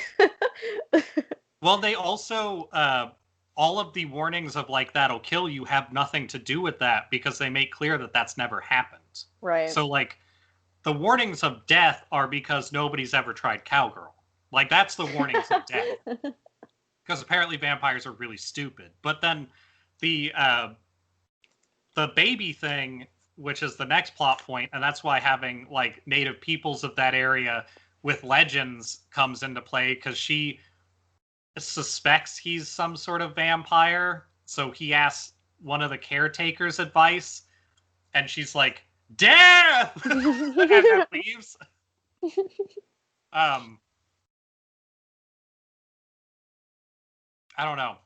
All of the CGI from this point on is also the worst of them. Like, we're just gonna give her like, we're gonna make all of her bones look like they're exposed, but we're not gonna do a very good job at it. So she's like being like drained of all of her blood and stuff by this Right. baby, so she's not getting any nutrients. And then they show her like back at one point, and they do that thing in a lot of stuff where they over animate. So like her shoulder blades are like, and like her spine's doing this. Like, yeah. apparently she's a jelly person under her skin. And it takes them a really long time for anyone to even think of like giving her blood, which is like, why would that not be the first thing that you try? That makes a lot of sense, but yes, what? That's a very mild meow. It gets angrier. It probably will get angrier. But yeah, the CGI around that was not great. I think it gets progressively worse throughout the series. Well, I think they get more confident in it, which they shouldn't have. Yeah. I think you're right. That makes sense. Yeah, because the beginning of her of the last movie where she's like sprinting through the forest. That's really really bad. Yeah. I think they just got a little overzealous there with that. They really stepped up the sprinting and the the last two movies. But like even it had to like be a cost to make it happen, and it was incredibly unnecessary. But when they're like, okay, you're pregnant all of a sudden, and we're gonna need to like pack up and head back. So they have Edward doing the like Blur running around, but then like stopping and like tossing really shittily like clothing into a suitcase. That scene was really weird because it didn't have to be like that. They do that a lot in that movie. A lot of like weird rushing to each other's side or something. I don't know, like that. Yeah, one of the only I feel like there's so much in the baby section that sucks so much. So they get the back. Baby section. They tell the dad that she's in a Swiss hospital, and he's apparently calling twice a day to the Cullens place to like find out what happened to her. Again, it ends up being only Jacob who is like having any ideas that are like reasonable at that point. But they while she's pregnant still, she's like turning into the weird cartoon mummy that they're animating her as. But she's also having constant arguments with Edward about keeping the baby. Got French toast for dinner. What? Got French toast for dinner. Oh, okay. Thank you. Also, French toast for dinner sounds pretty good. Is that with like ham and stuff? I don't know. I hope so. That would make it very good. But yeah, they also, if you need to go get some, you can. I will wait.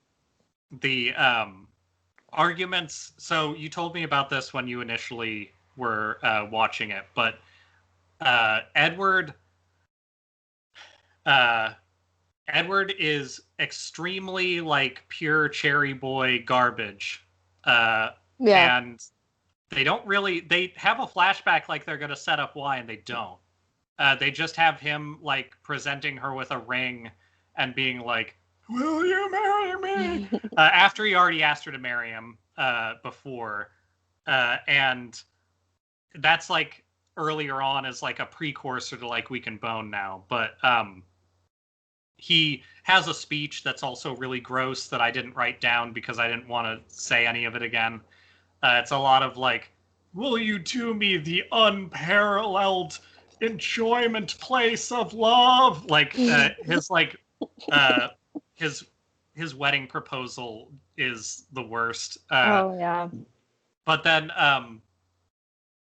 when she gets pregnant, his response to it is like, we got to get that thing sucked out. He's like, no, I don't want it. And her response is like, stop calling it a thing. It's my baby. And then that's where we find out that the one vampire that I kind of liked, especially after they gave her backstory of like actual vampire-y shit. Also, she's the only vampire that pulls off the baller move of going and killing all the people who wronged her while wearing a wedding dress like a psychopath. Yeah, that's where's fantastic. her movie? Like, that's an actual story.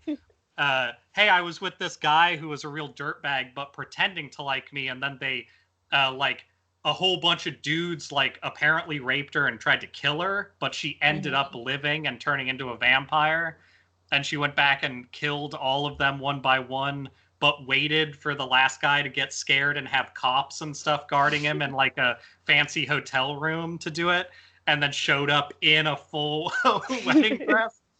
That's like one of the few actually great scenes, and it makes you like that character.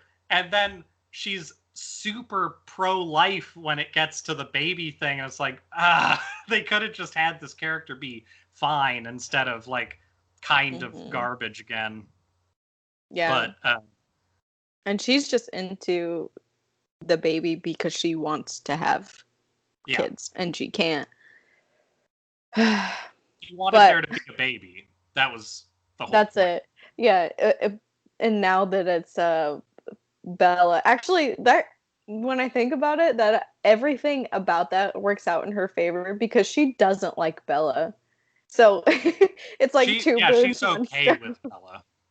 She gets rid of Bella and then gets a kid in like one move. So actually works out very well for Rosalie, or would have. Yeah. Also, I honestly would have enjoyed the movie where Bella dies and then Jacob has to kill Edward because he asked him to. That's a fantastic version of this movie. Yeah, Because I then love you, that like fake steak that they put together. They're like, oh, yeah, Edward is like, you can kill me if she dies, and then Jacob's like, no, I won't. when she's like mid dying. but then he goes back to like supposedly do that, and that's when he imprints on the baby, which is, Yeah, you know. Oh, that reminds me though, because they do some weird stuff with the imprinting where it's all of a sudden like sunny out and he like kneels in front of the baby, which is just weird to start with.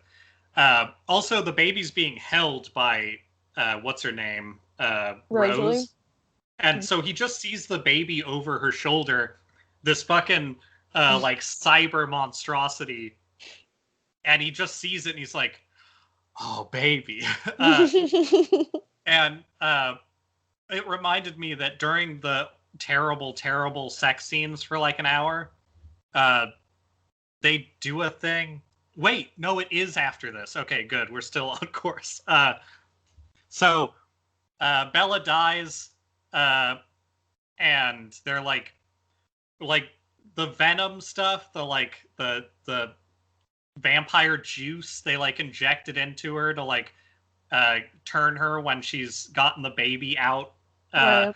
Also, so I remember going through the book with Natalie to find out what was happening in this section, and Edward has to bite her uterus open. That's what he's doing in that scene. They talk about it in the book, but they show him just sort of like biting at her stomach in the movie, which I mean is better, but it's also like cool. Because that was the only thing strong enough to get it open, I guess. Oh Yeah. yeah, I forgot that they mentioned that he couldn't even like ultrasound it because it was a super baby. Yeah, it's a super baby. Uh, but so she's just all bitten to hell, but you know, they don't show any of that. She's just like her weird mummy self in a bed. And then she has a flashback of all the stuff in the movies that's good. Notice in the like myriad of flashbacks in the end of this movie and the last movie, they never show any of the really creepy shit that Edward did the whole time, or the terrible acting that Edward did the whole time. It's all the stuff that's them looking at each other like, ooh, like all of those scenes are all they show. Uh-huh. Uh, but there's no tension because while they're showing her dead, they're also showing like her like cells and nerves getting like restructured. So it's like she's fine. Yeah. There's no moment in which you actually think that she's Yeah. dead or dying. So Also, they establish with people like in the movie before that turning into vampires that they kind of die and just come back. yeah, I think Carlisle says something to Robert Edward Yeah, about Mr. that Edward Pattinson.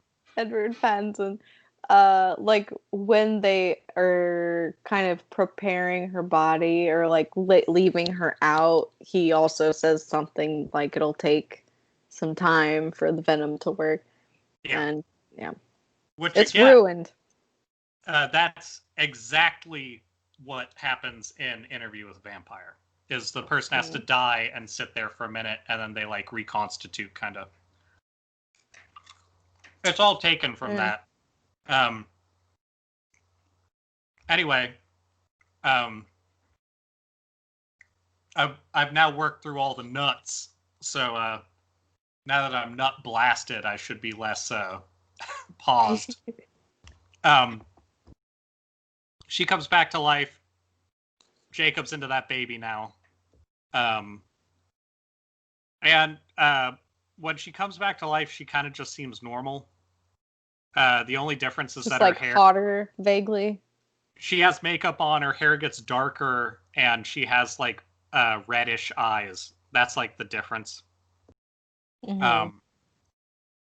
And now all of a sudden she's like super person. Yeah, and she's a better vampire than any of them.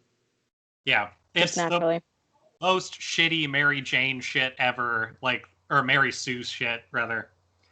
The last movie feels the most like the writer just was making a like horse girl novel about all the cool shit she would do if she was a super person.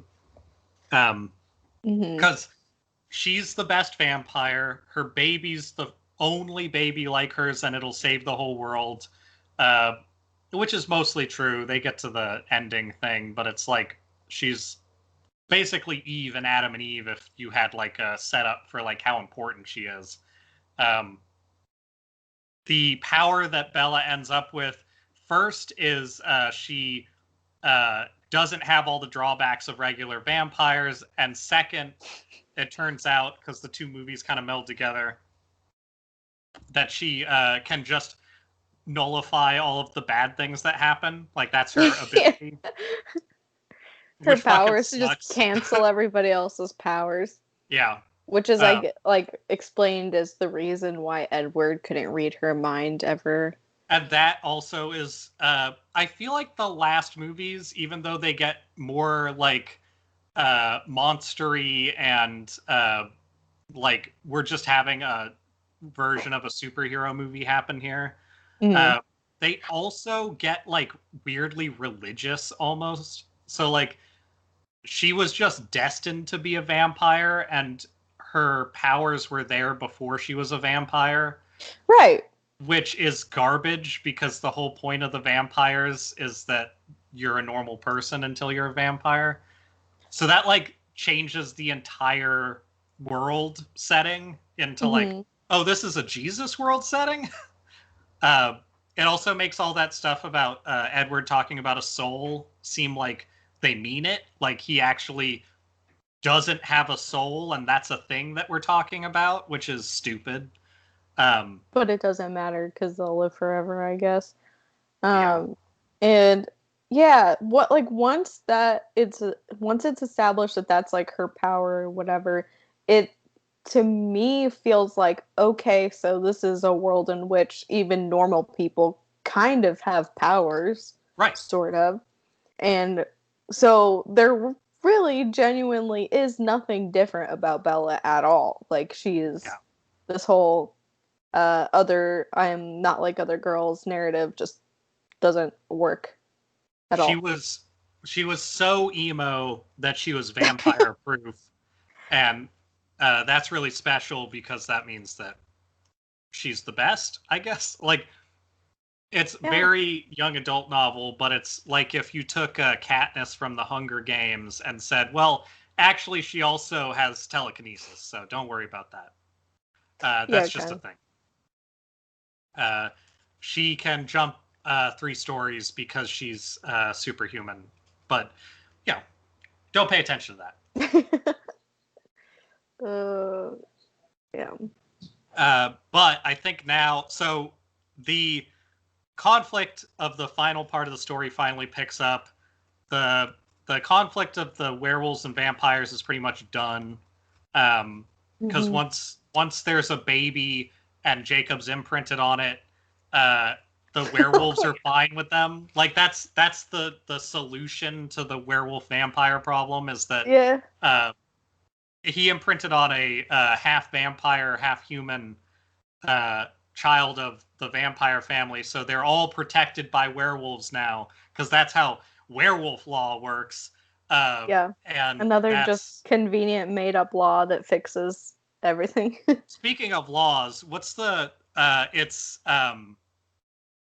fuck, I forget what it's in reference to. I wrote it down, but I think Edward says that's our most absolute law about something, and I can't remember what it's about. I think that is about the werewolf thing. I think he was talking about that you can't werewolves can't mess with whoever any of the other werewolves That's imprint right. on, and that's their most absolute law. That's when all the werewolves show up and they're like, we're here to fuck you up. And then Jacob says, no, you aren't, because I'm going to fuck that baby. And then Edward is like grinning on the porch with all the other vampires like, it's their most absolute law. Like telling the viewers, don't worry, there's a reason for this. That's where it came in. Yeah. Some of the exposition when they get to the end of this stuff is just the fucking worst. Of just people being like, under their breath, being like, oh, that's very important, audience. Also, why does Edward know werewolf law? Who cares? Yeah. He just started talking to Jacob like a few weeks ago, and they're like buddies. Also, they're buddies as of like a couple of days ago. Yeah. Now that Bella is just a very close friend again, and he's got this baby to look after. Now the tension's gone, so like they're just buddies. Why is he not like super upset about the imprinting also? Jacob? Sorry, Edward. Like Edward has an offhand comment of like, yeah, I was upset too. That's it. Yeah, there's a horrible scene at the end where Jacob is like, hey, can I call you dad? And he's like, yeah. No. So he's clearly like not okay with it, but is just fine with it. Like, I don't know. He's allowed to pedophile because laws, I guess. Well, by the time she's 7, she'll be fully grown.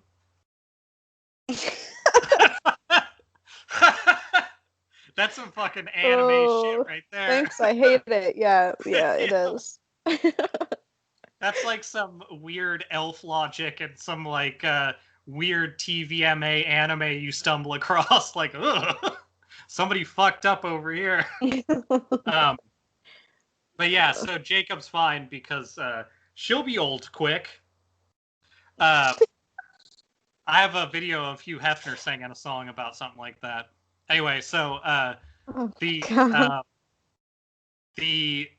conflict becomes werewolves are fine with everybody. They're all a big happy family now. Like that's all done. They literally have a set of scenes that are just like them talking about like everybody's cool now.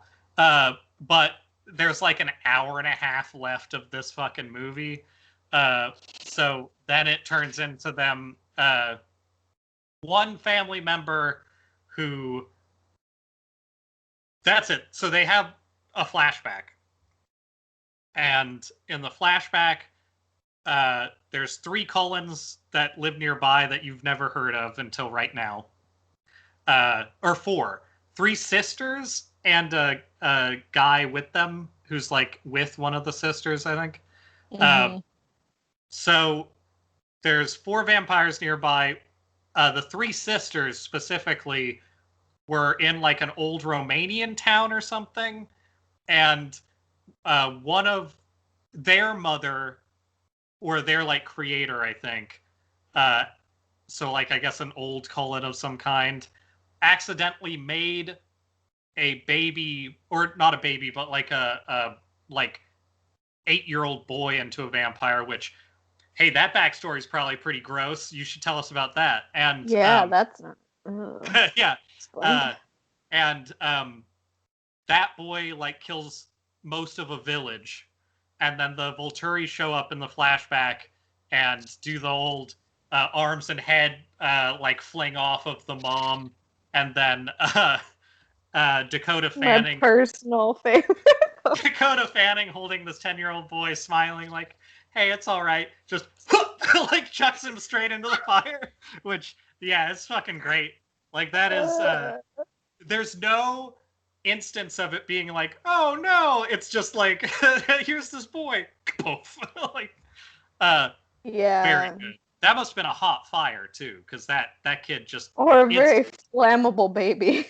yeah, or a very flammable baby. I also like, so they didn't use any CG for that kid. And he had like the blood on his mouth. He was just standing there like, hey, I'm a kid. Like that was what they should have done for the other babies, but they had some weird idea. So it seems like they started with this.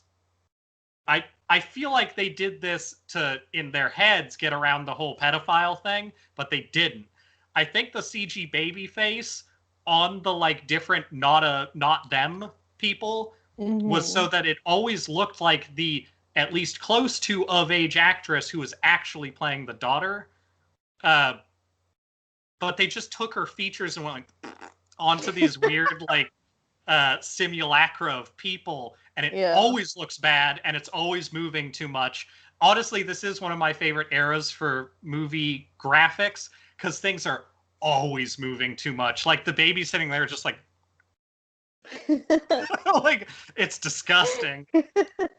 What else is really disgusting is reading so in that article where they were talking about the original doll that they had used and why it wasn't going to work, they also interviewed some of the guys who like designed it, and they were like, are they real creeps? I don't like the way that they describe their thought process. They were like, we wanted to create a baby face that looked very aged and wise, which really I don't want them to do that. Which really seems to go hand in hand with the we're gonna immediately make this baby like betrothed to someone, like so it needs to look like a wise baby. A full-grown 7-year-old is still a 7-year-old. It's fucking gross. I don't like it. It was really bad. Anyway, so the those three vampires are the three that they go see in modern times, and one of them is very upset because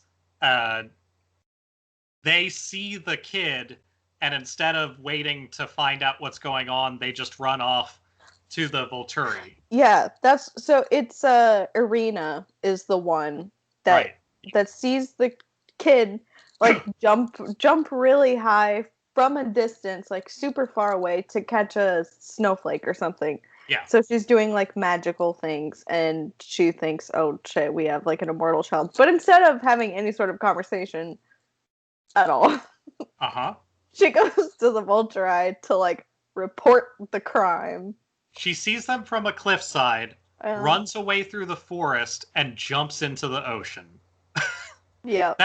That's her response to seeing a baby go whoop, and jump like 40 feet into the sky to catch a snowflake, because that's what they're doing, because this movie's fucking stupid. But also, what is that power? What is? What? I don't know. Literally, the powers of the baby seem like they could be everything. It's impossible to say. Yeah. She has like all of them somehow. I don't know. Oh. Anyway, she goes off to Volturi, and then it starts maybe my favorite part of the latter part of the series, in which they just introduce a whole bunch of other vampires that are like not good, but they're all amusing in some way.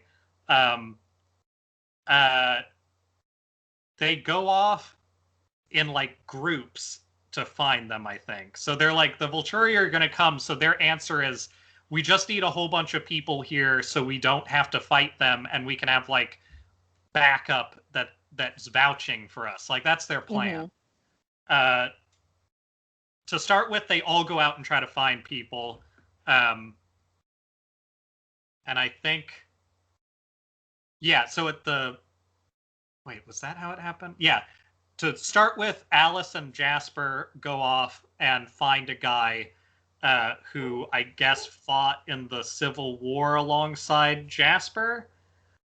And that guy, or maybe that was no. Alice and Jasper disappear. So they run off at the very start then when they hear about it.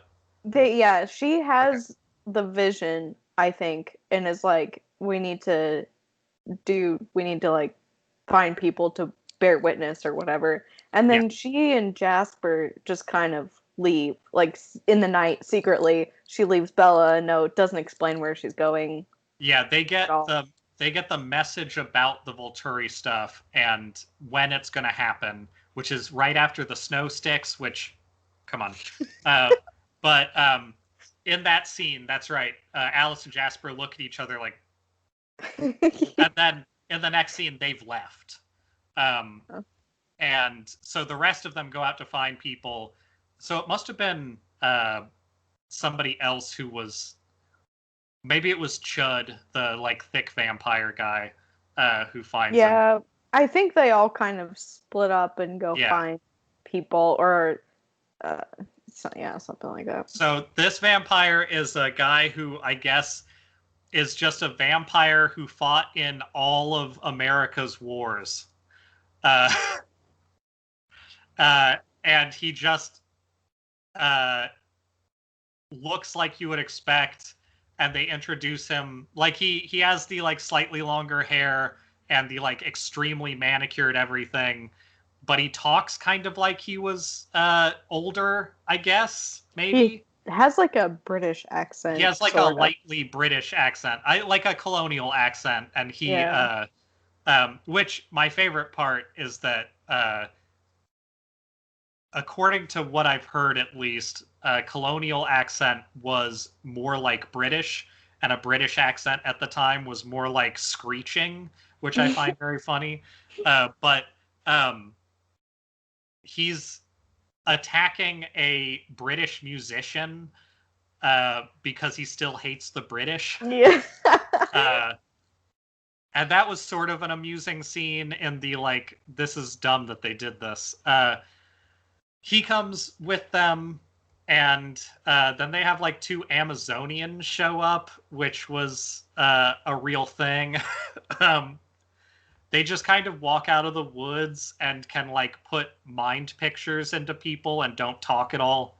They're, I don't think they were dressed in an offensive manner, but it definitely skirts on the like, how far into exotic are you going to push this instead of just being like people who live there? Yeah, a lot of that felt kind of dubious.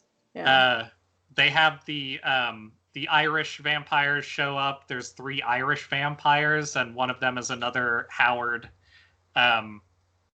They have the disaffected buddy vampires show up, who I believe is named Alistair, which is like... Is that the one who just likes to hang out in the attic and doesn't want to be around anyone? He's my favorite because he's the most vampire-y, I think.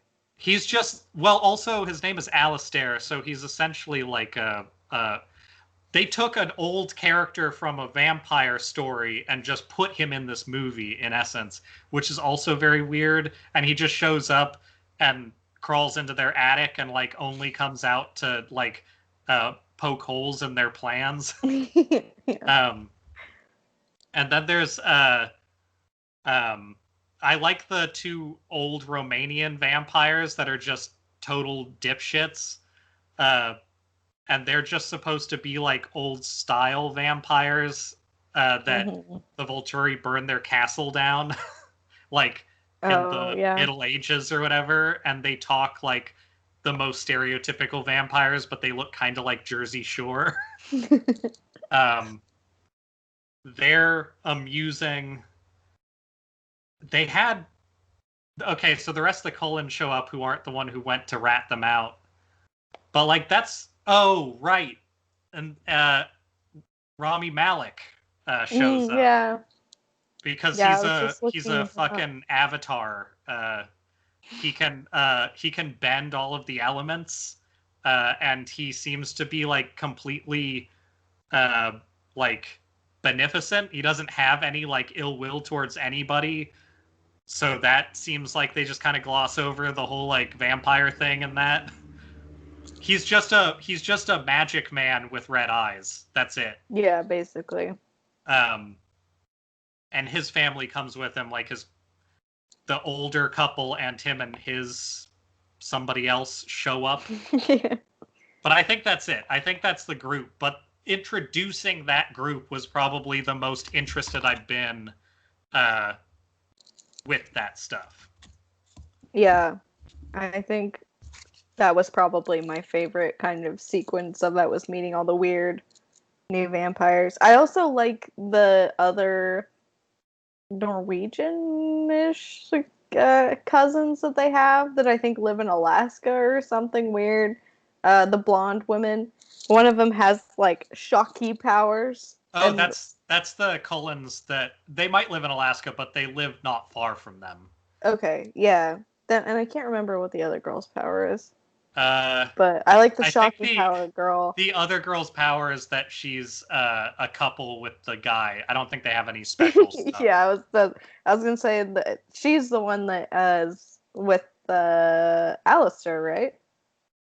No, Alistair is by himself. The guy who comes with them is the guy who's incredibly boring looking. He just looks like a dude. The lady in that group who doesn't have any notable powers, the only thing that you do get is in our battling, she does rip the top half of a man's head off, which is nice. She like opens up the jaw to rip him in half. Which I always like a good King Konging of somebody. That's a pretty good move. Yeah. I was so now that you've seen the last one more recently. I saw the last one like 3 hours ago. Okay, so now that you've seen it very recently, you can understand why after watching that one, I was expecting a lot more interesting violence for the rest of the series. And the acting is bad, but it's not like the first one. The first two are so hard to sit through and like not just like it's not even acting in those. It's just like people being like it's like they're doing student line reads at each other, but they were told to like and do it sexy. Yeah, pretty much. But I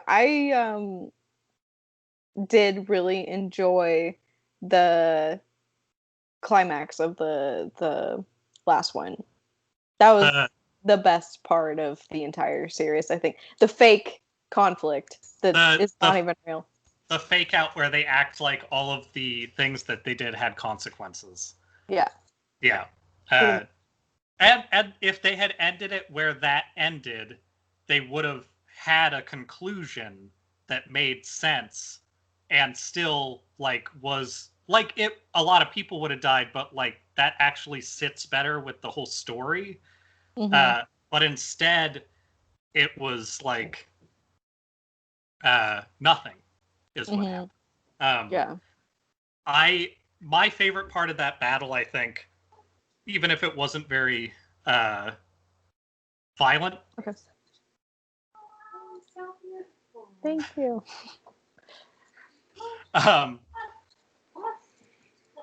It's the cat. The cat requires to be put in and out. Does it go outside or just out of your room? No, he just goes in and out of my... He likes to sit on my vent and just my vent, nobody else's vent. It has to be my vent. He likes my room for some reason. So he will just sit outside of the door and scratch at it until a passerby opens the door. So that was my mom. Oh, yeah, I couldn't tell. Yeah. I haven't heard people talk to pets in a while. It is a very specific kind of thing. Yeah. Also, after Bella turns into a vampire, she does yell "stay" at Jacob at one point. But they don't even play that like it's a joke. Okay, yeah, I totally forgot about that, but I deeply enjoy that. And now I'm remembering also the way that she yells at Jacob right after he imprints on her daughter is Oh yeah. hilarious. Probably some of the better acting that she does in the whole series, but it's totally undercut by the absolute ridiculousness of the lines that they wrote for her. Yeah. Like, I think it's something like, "You've laid your wolfy claim on her." Yeah. So bad. And then, oh, my favorite thing, I forgot. He doesn't call her Renesmee. He calls her Nessie. Right.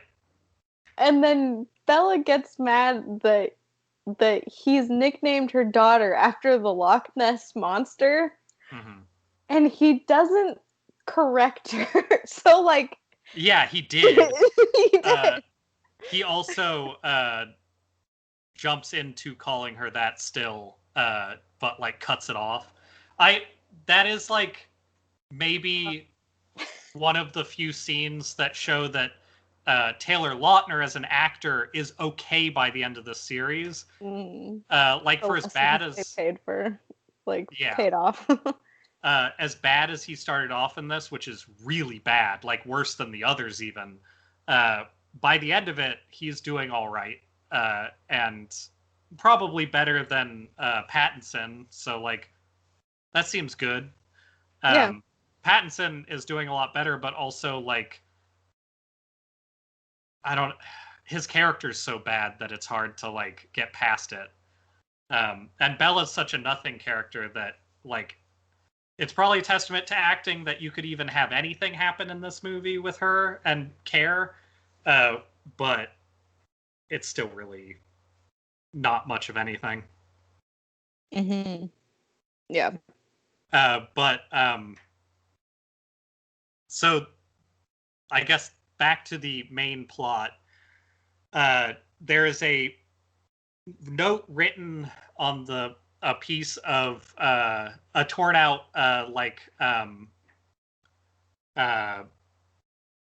what is it? It's like a oh shit frontispiece or whatever. It's a torn out intro page to the Merchant of Venice, Mm-hmm. and they act like it's some secret code that she got from Alice because that's what she wrote her note that they were leaving on. And because Bella's mind can't be read, if she finds out what the message is, then she can keep it secret and not affect the others.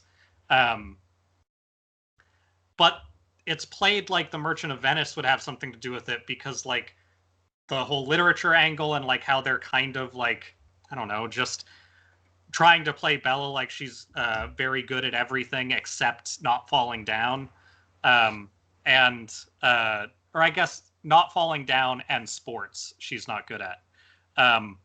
Right. The Merchant of Venice has nothing to do with it. She just puts the page back in the book that it was torn out of, and then the next page says, "Go to Seattle and meet with like Jay Jenkins or whatever."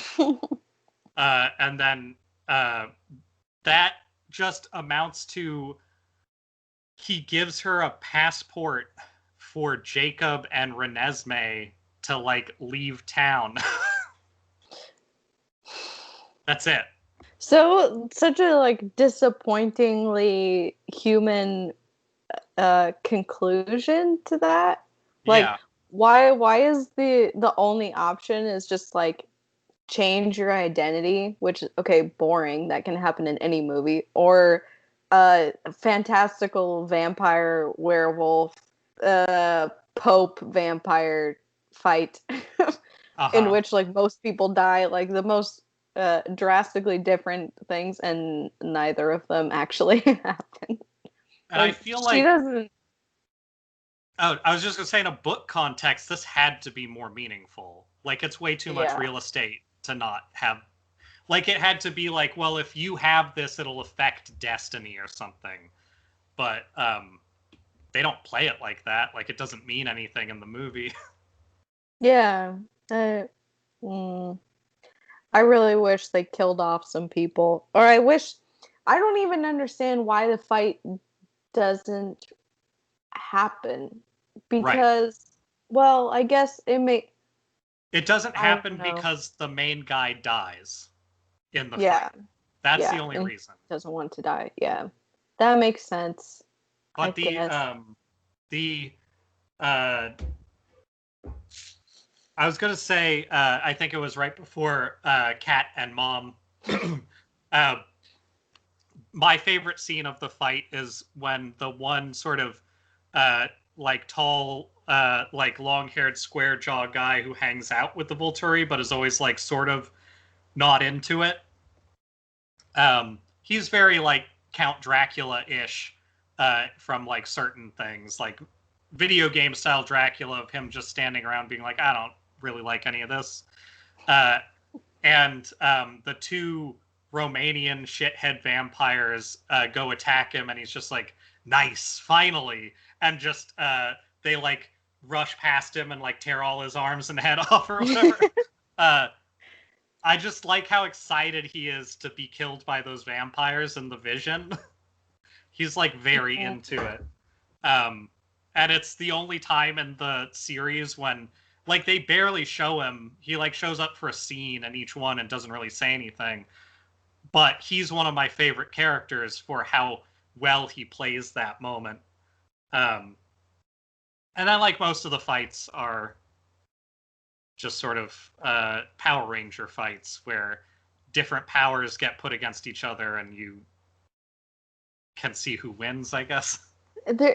Yeah, there's a lot of not even using the powers and just being like and just kind of wrestling, which is boring to watch. Yeah. And also based on how easy some of the wolves die, like just getting their spines crushed or whatever, why are they all not dead like instantly? That doesn't make any sense. Well, to be fair, they only kill one wolf that way, and it's the little kid.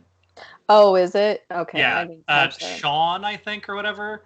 The one who's following Jacob around. He follows him around in the third and fourth movie, but they like gloss over it a little bit. Like he's not a major character, but that makes sense that they would do that then. In that one, because he and his sister are the ones who side with Jacob, so he gets killed, and then the sister, because they make sure to make them both. The brother is the color of Jacob's wolf, but smaller and has like gray in it, and the sister is the only white one. And they make sure that those are the two you see have stuff happen to them, because she saves the Cullen mob, and then falls into the ravine that the elemental avatar guy opens up. So like the ravine with lava in it. Yeah, the Minecraft ravine that has lava at the bottom of it. But yeah, so they just killed off the two that were like ones that you gave a shit about, because if they killed any of the ones, you'd be like, oh, this is whatever. But it kind of like they don't kill off any of the others, I don't think. So it does kind of stand up to the like they're apparently the werewolves are just vampire killing machines, which you would think that since they have an entire pack of them with them, it wouldn't really even matter that they had these vampires show up, because there were maybe like 40 and they had like 15 or 20 vampires and a fuck ton of giant wolf monsters that I guess kill vampires for a living. So it seems like they just made it a fight because they felt like it was more impactful that way. But usually when you see the wolves in that fight, they're either just biting people's heads off willy-nilly or like not in the scene. So apparently they're really inefficient. That's the only thing that I can figure from that. Yeah. They also, the actual matchup between, they make it seem like there's hundreds of the Vulturi, or like a lot from these weird like helicopter shots that they do. They make it look like it's a lot more than it looks like going on in the scene. But I guess the Vulturi are just not as good of vampires, or I guess something. They don't want it as bad or something. Yeah. even though they have Gas Man and his Pain sister or whatever, I do like that they just kind of die in like dumb ways. I mean, I think they both just get their heads ripped off. That's just sort of Now, like now that I've seen their deaths, I think basically the whole purpose of the Pain girl, Dakota Fanning, is just to create a character that would illustrate what Bella's power is, basically. Mm. That's like the only reason. Isn't she shields I think Edward from her, but I can't remember what else she uses it on. In the scene where they're like still standing off before Alice gets there, she does the thing to Edward and then Bella like blocks it, but then they show that Bella is just now blocking the whole group because she starts looking around at everybody trying to do it and it doesn't work. So she's not just shielding him, she's gone in like 3 hours from learning how to use it on Edward to being able to use it on an entire like field of people. Yeah. Because very she like wants it bad enough. Whatever it is that we need her to do. Also the like reader/writer insert character just being able to protect everybody unless it's story important that she can't is really annoying to me. It's very like I accidentally made a Captain America kind of thing. Mm-hmm. Yeah. Also, I would assume that she wrote Bella to be her because Bella's a writer who is sort of a girl who's into weird stuff, and I can't really see a version of that where it's not. It's like when you read a comic book about a comic artist. It's like, okay, I get it. Yeah, she is. Yeah, pretty much. By the end, she is like the Captain America of everything. And that whole fight scene is very Avengers. Yeah. It's if Avengers was willing to kill people / if Twilight was willing to kill people, that's what that would be like.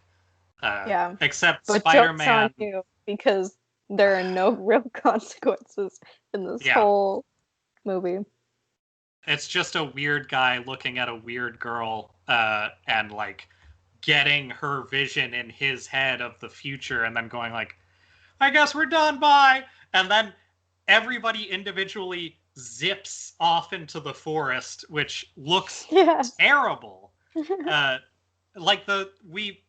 mentioned it, but I think it's really worth noting that the scene where Bella and Edward are running through the forest after she turns into a vampire is one of the worst looking things I've ever seen. Where she's like doing the run and it's just forest whipping by, but it looks even worse than when she was on Jacob's shoulders in the first movie. It just looks terrible. Well, and they like interject it with some weird, slow, fast footage of like flowers blooming and spiders. Yeah, there's a spider that it zooms in on because I guess she's looking at it that's like like doing some stuff, and there's an owl that's like in the tree. Like it's very just like, see, she can see the forest stuff. Like it sucks. It also really drills home the fact that there's no stakes for being a vampire in this world, because unlike every other like vampire media thing that tries to make it like a real like hard life to be a vampire, they can do whatever the fuck they want. They can be out in the middle of the day and just hang out. It doesn't matter. They can live just sparkly whatever life they want. If they're okay at putting makeup on, they can go out in the day. It doesn't fucking matter. Like, it's the most low stakes. Like, you're just X-Man if you become a vampire and you live forever. Yeah. Very dumb.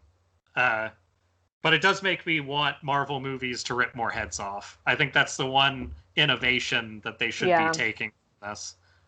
Because I do like they made that Twilight available for kids, and they ripped a bunch of heads off in that movie. Yeah, there's a lot more head ripping than I had anticipated, because I didn't know like in the lead up to the final one that the head ripping was like the main way in the fire, I guess. It's not even head ripping, it's somebody grabbing somebody in like a chokehold and ripping their head off, but their body goes like woo and like flies away. Yeah, I think my favorite death is actually Carlisle's, like the first one, where they just kind of like super jump into each other, intersect, and then he just gets his head ripped clean off in the middle of the Yeah, it shows his body just go like poof on the other side. Yeah, and then actually some good acting. Esme is like distraught, or like that was actually good. I thought, I was oh shit. That actor is in The Haunting of Hill House too, I think. Like that's sort of her thing, is being distraught. So I'm glad that they used it for something. Yeah, good thing. Like even if it's basically a dream sequence. Yeah. Well, and it shouldn't have. Okay, like I think we've established plot-wise that I want more people to die. Just personally, I think it makes more sense. But like she said, or Alice said in her vision thing, she says, "It doesn't matter what I show you, we're gonna have a fight." Right. But then they don't. Right. The fact that she doesn't have that as her next thing she says when it flashes back to them holding hands or whatever means it didn't happen that way this time. Like it doesn't matter, because they're like it's like they forgot that what's happening is happening in a line. So if she shows him something and the line keeps going, then why would the line split before any like decisions are made? Right. That's I think that's explained away as like she sees multiple possible paths or something. Well, like if that's the case, it seems like the guy would just be fine with it, because like he's also like his character is basically just gleefully sociopathic. Like that's sort of his character style. Yeah, just creepy, so like man. Wouldn't he just be like, well, if it didn't start this way, then maybe it's fine this time. I just won't like get my head ripped off. Yeah. And theoretically, if he saw all that, could he not, now that he knows what all is going to happen, could he not just use that knowledge to avoid being killed? Yeah, realistically, he could have just changed whatever happened first, and then it doesn't matter. Yeah. Like, if anything, it would be an advantage if he wanted to have the fight. But, you know. Anyway, that might be injecting a little too much logic into Yeah, in real life, stories aren't so interesting, I guess. So you have to use weird psycho logic to make it work for a vampire story like this. I think more people should be required to rewatch the first two movies. Or, even better idea, I think I should be allowed to make a single movie that only includes all of the emotional drama, and then that should be what people need to watch if they talk about thinking Twilight's good. Because that stuff is bad. Real bad.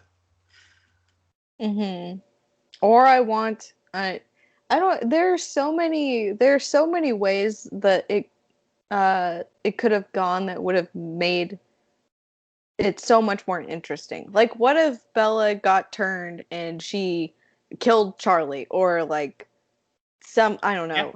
What if she got turned and she killed Edward? Like, What if I would love that. Yeah, well, I would love that too. But what if she got turned and she did anything that caused any sort of interesting plot line whatsoever?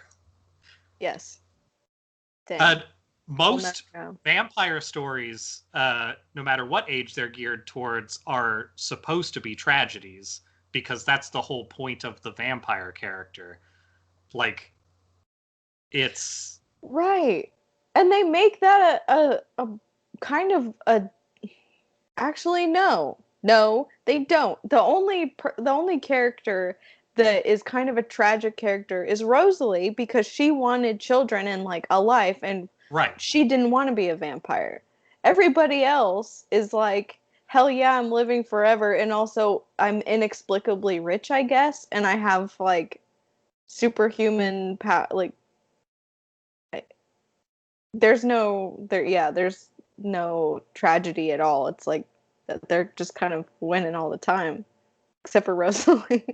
They should have had vampires show up that are from like Wall Street or something stupid like that. But at least it would be like explaining, oh yeah, we keep all the money going or some shit. Like if they're not gonna make it a tragedy, they should at least have the characters be like shades of gray. But they're not even really that. Like if I think Rosalie's character is one of the better ones by the end, but I also think that they do a huge amount of work to make her go from like just sort of shitty for the first two movies into like one of the only characters with a backstory.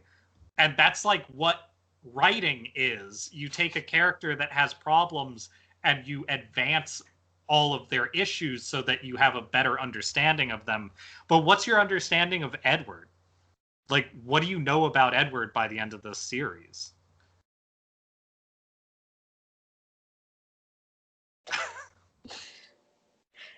All you really know, I guess they do that kind of sequence where you find out that he like committed some time to uh murdering murderers and rapists. He like went after Jack the Ripper people, but like all that does is prove that even his past as a vampire isn't really turbulent. Yeah, and I like how he's still guilty about it, but I feel like it would be more interesting if he wasn't. I don't know.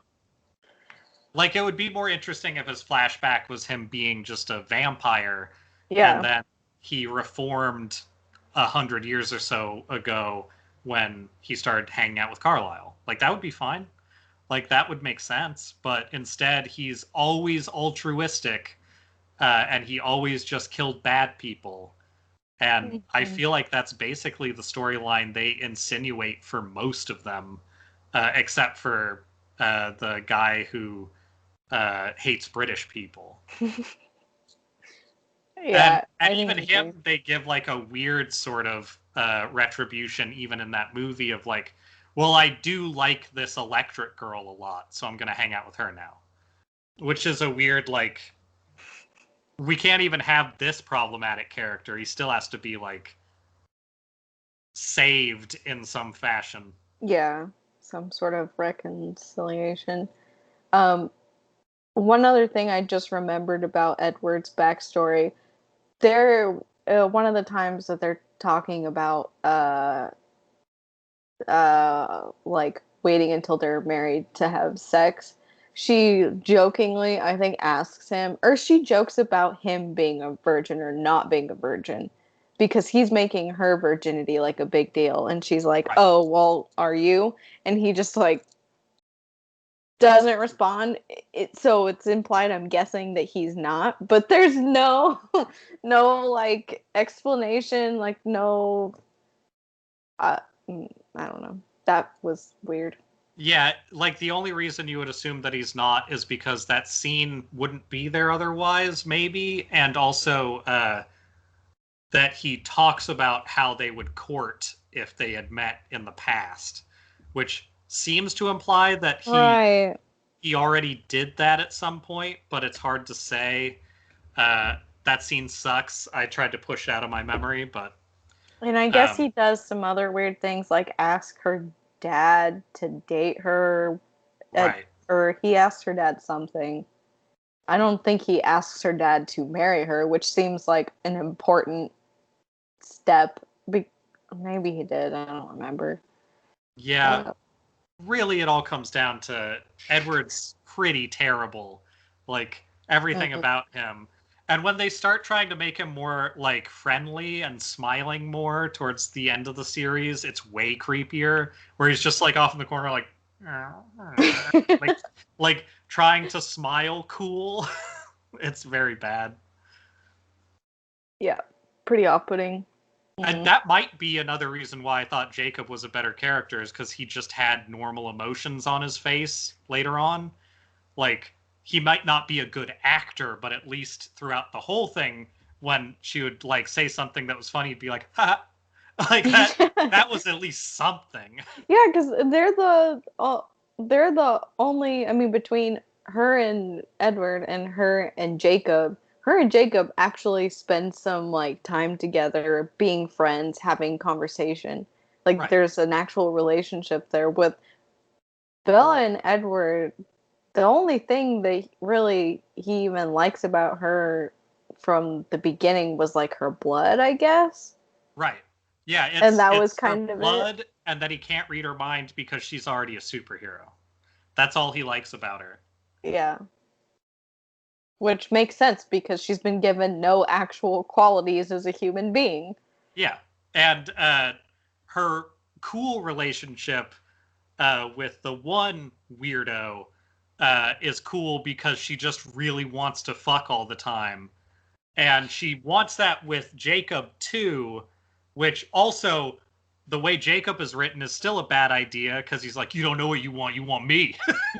Like, that's his whole, like, through line of, like, the relationship stuff. But he also constantly talks about, like, well, like, we and you should go do stuff. Like, you shouldn't just hang out in a house full of vampires as, like, your entire life. That seems dumb. Yeah. Which seems reasonable. That Like, makes sense. there's a way to write that in a decent fashion. Mm-hmm. Yeah, that is a realistic thing for him to be worried about. Also, or like much like it was be realistic for Charlie to be wondering where she is, when he's calling there twice a day, and she's gone to a Swiss medical center, and now they have a niece. Well, that's what I was alluding to earlier. The only reason why Charlie finds out is because Jacob's like, "Oh, I know how to fix this," and he goes and tells Charlie about it. And he's like, "Oh, that's weird." And then I remember the scene, and it's still maybe one of my favorite comedy bits, is where Jacob's taking all his clothes off and like, "Hey, I just got to show this to you," and it's just Charlie standing there like, "I'm not comfortable with any of this." He's like, "Please don't." And then he turns into a dog. And like, that's honestly, that is a much more interesting movie than the rest of the shit they're doing. Right. Because it's having to, like, actually deal with people's lives a little bit instead of having a fake fight scene. Mm-hmm. Which is the only conflict other than this baby's gonna bust all of my stuff. Well, and Jacob's reveal ends up not making any difference whatsoever because they don't tell Charlie anything. He just vaguely knows knows she's alive, and he knows that Jacob can turn into a wolf. So it's like, I guess there's weird shit happening, and you're okay, but I don't know. Yeah. I feel like from Charlie's perspective at that point, it seems like more than anything, he would be inclined to believe that Bella is also a werewolf, because like, vampires aren't really on his radar, but he knows tangentially that there's, like, been a beast or something killing stuff, or they think it's a wolf.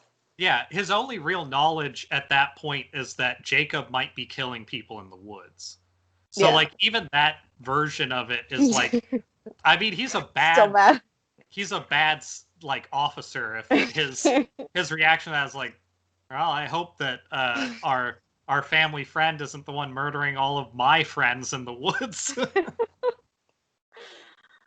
Yeah, I totally forgot actually that Jacob revealed that to Charlie because it's like a non-factor Yeah. for the rest of the movie. I would like to see Charlie riding a werewolf in the background at some point. Just like, okay, Yeah. they've keyed him in, but he's never brought up again. Yeah. And then they explain their daughter as like their adopted niece.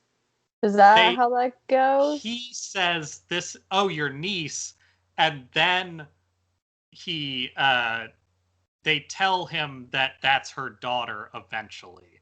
But in the only scene where Sue, his like Charlie's girlfriend that shows up randomly, I think it's like the only scene she's in where they drop off Renesmee with him, and she's there, and I think that he knows at that point that it's the daughter, but he tells her that it's a niece. It's all very strange. And I mean, obviously, I guess because of Jacob's reveal, he knows that like weird shit is happening, but he has seen this girl at like, not like toddler size, I guess. And then next time he sees her, she's like a 7-year-old, basically. Yeah, he mentions that she's like inches taller, which I'm sure there's some sort of dog years thing there. Now that I'm thinking about it, the like 7 years to be an adult is very like dog years, and that kind of skeezes me out as well. Don't like that. Oh no.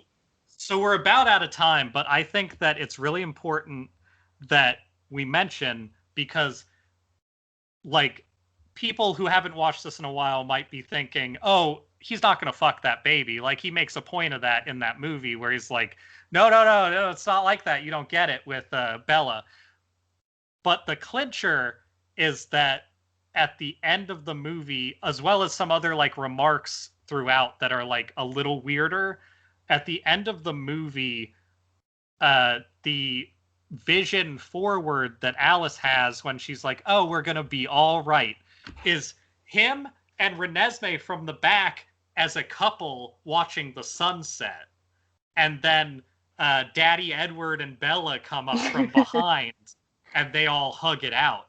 But like, that is not them being like good buddies. That's them like, we've been like together for a while kind of thing.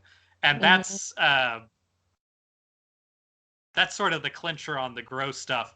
But they do say other things towards the end too that I didn't write down because I was mostly slack-jawed, like, I can't believe this is what they're doing. What is the... I wrote a note down that I feel like was important, having to do with the bad morals and bad sex scenes. But now I'm having trouble remembering what the fuck this note meant.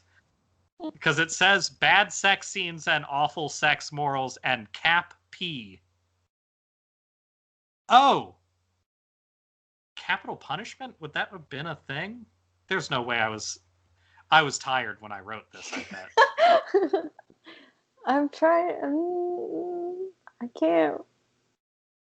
Yeah, that's not ringing any bells for me. Yeah. That's fine. I'm very ready to move on to more shitty holiday movies and be done with the twilighting. But these characters are so uniquely bad that I'm glad that we got to actually talk about how bad they are. Because they're fucking terrible. Really bad. Really the worst. Yeah. I really don't feel like we could ever spend too much time emphasizing just the badness of either the characters, the acting, the CGI, especially towards the end, or yeah. the like baby wolf relationship pedophile thing. And also So another power that Bella has is the power to just manipulate powers however she wants. Because she removes her own blockage and sends her memories to Edward in the end of the movie. And she's like, I've been trying to figure that out, which is not explained, has nothing to do with her shield ability. I guess they can just like teach themselves new powers because they have a lot of time on their hands and they're like hundreds of years of life, immortal life or whatever. But I've really been trying to think about something other than that Wolfman banging my baby. So I had to think about how to do this instead. And then he sees her memories, but notably it does not show him any of the memories of him being a fucking like creep at the school or anything. That stuff's just gone. Well, and it's also just basically like they produce their own fan music video, basically. It's not even like she from produces her point of view. an AMV into his head. It's not even like her point of view looking at him like, oh my god, you're so great, I'm so in love. Oh, it's amazing. It's just a straight up super cut of like all the romantic. If they wanted to do it right, it would have had like Linkin Park playing in the background and like Vegeta in one of the flashbacks. Like that would have been the right way to do it. Yeah, I think so. That's what Twilight is missing this whole time. Some more Linkin Park and Vegeta.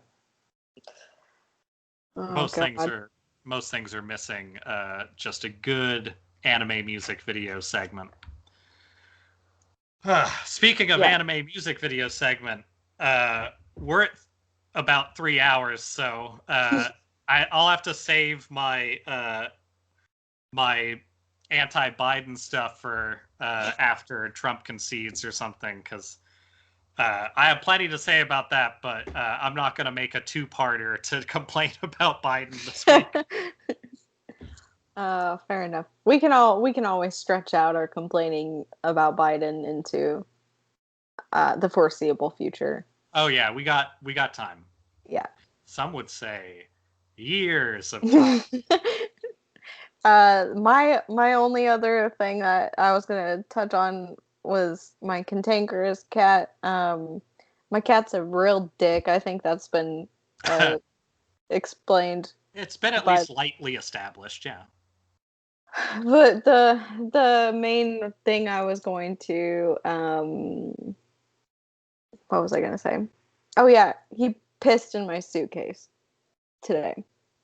So he's a real dick, that's all. I just wanted to pet shame for a minute because I love my cat, but he's a real grumpy old mean guy. I don't like him. My old cat pissed in my bed because I was gone for too long one time, so I get it. Fucking sucks. Why is the cat reaction to be like, I'm gonna angrily piss on things? I'm gonna ruin your shit. Yeah. So. All right. Well. That's my parting thought. I hope that we ruined your shit this week. Yeah. Have a good time stewing on these good old Twilight memories. Yep. And my rating of Twilight is... There you go. That's my rating of Twilight for the whole series. Yeah, agreed. Yeah. All right, well, but jabbers, I guess. And begone thoughts, I guess. I'm an owl in the woods. I'm a spider.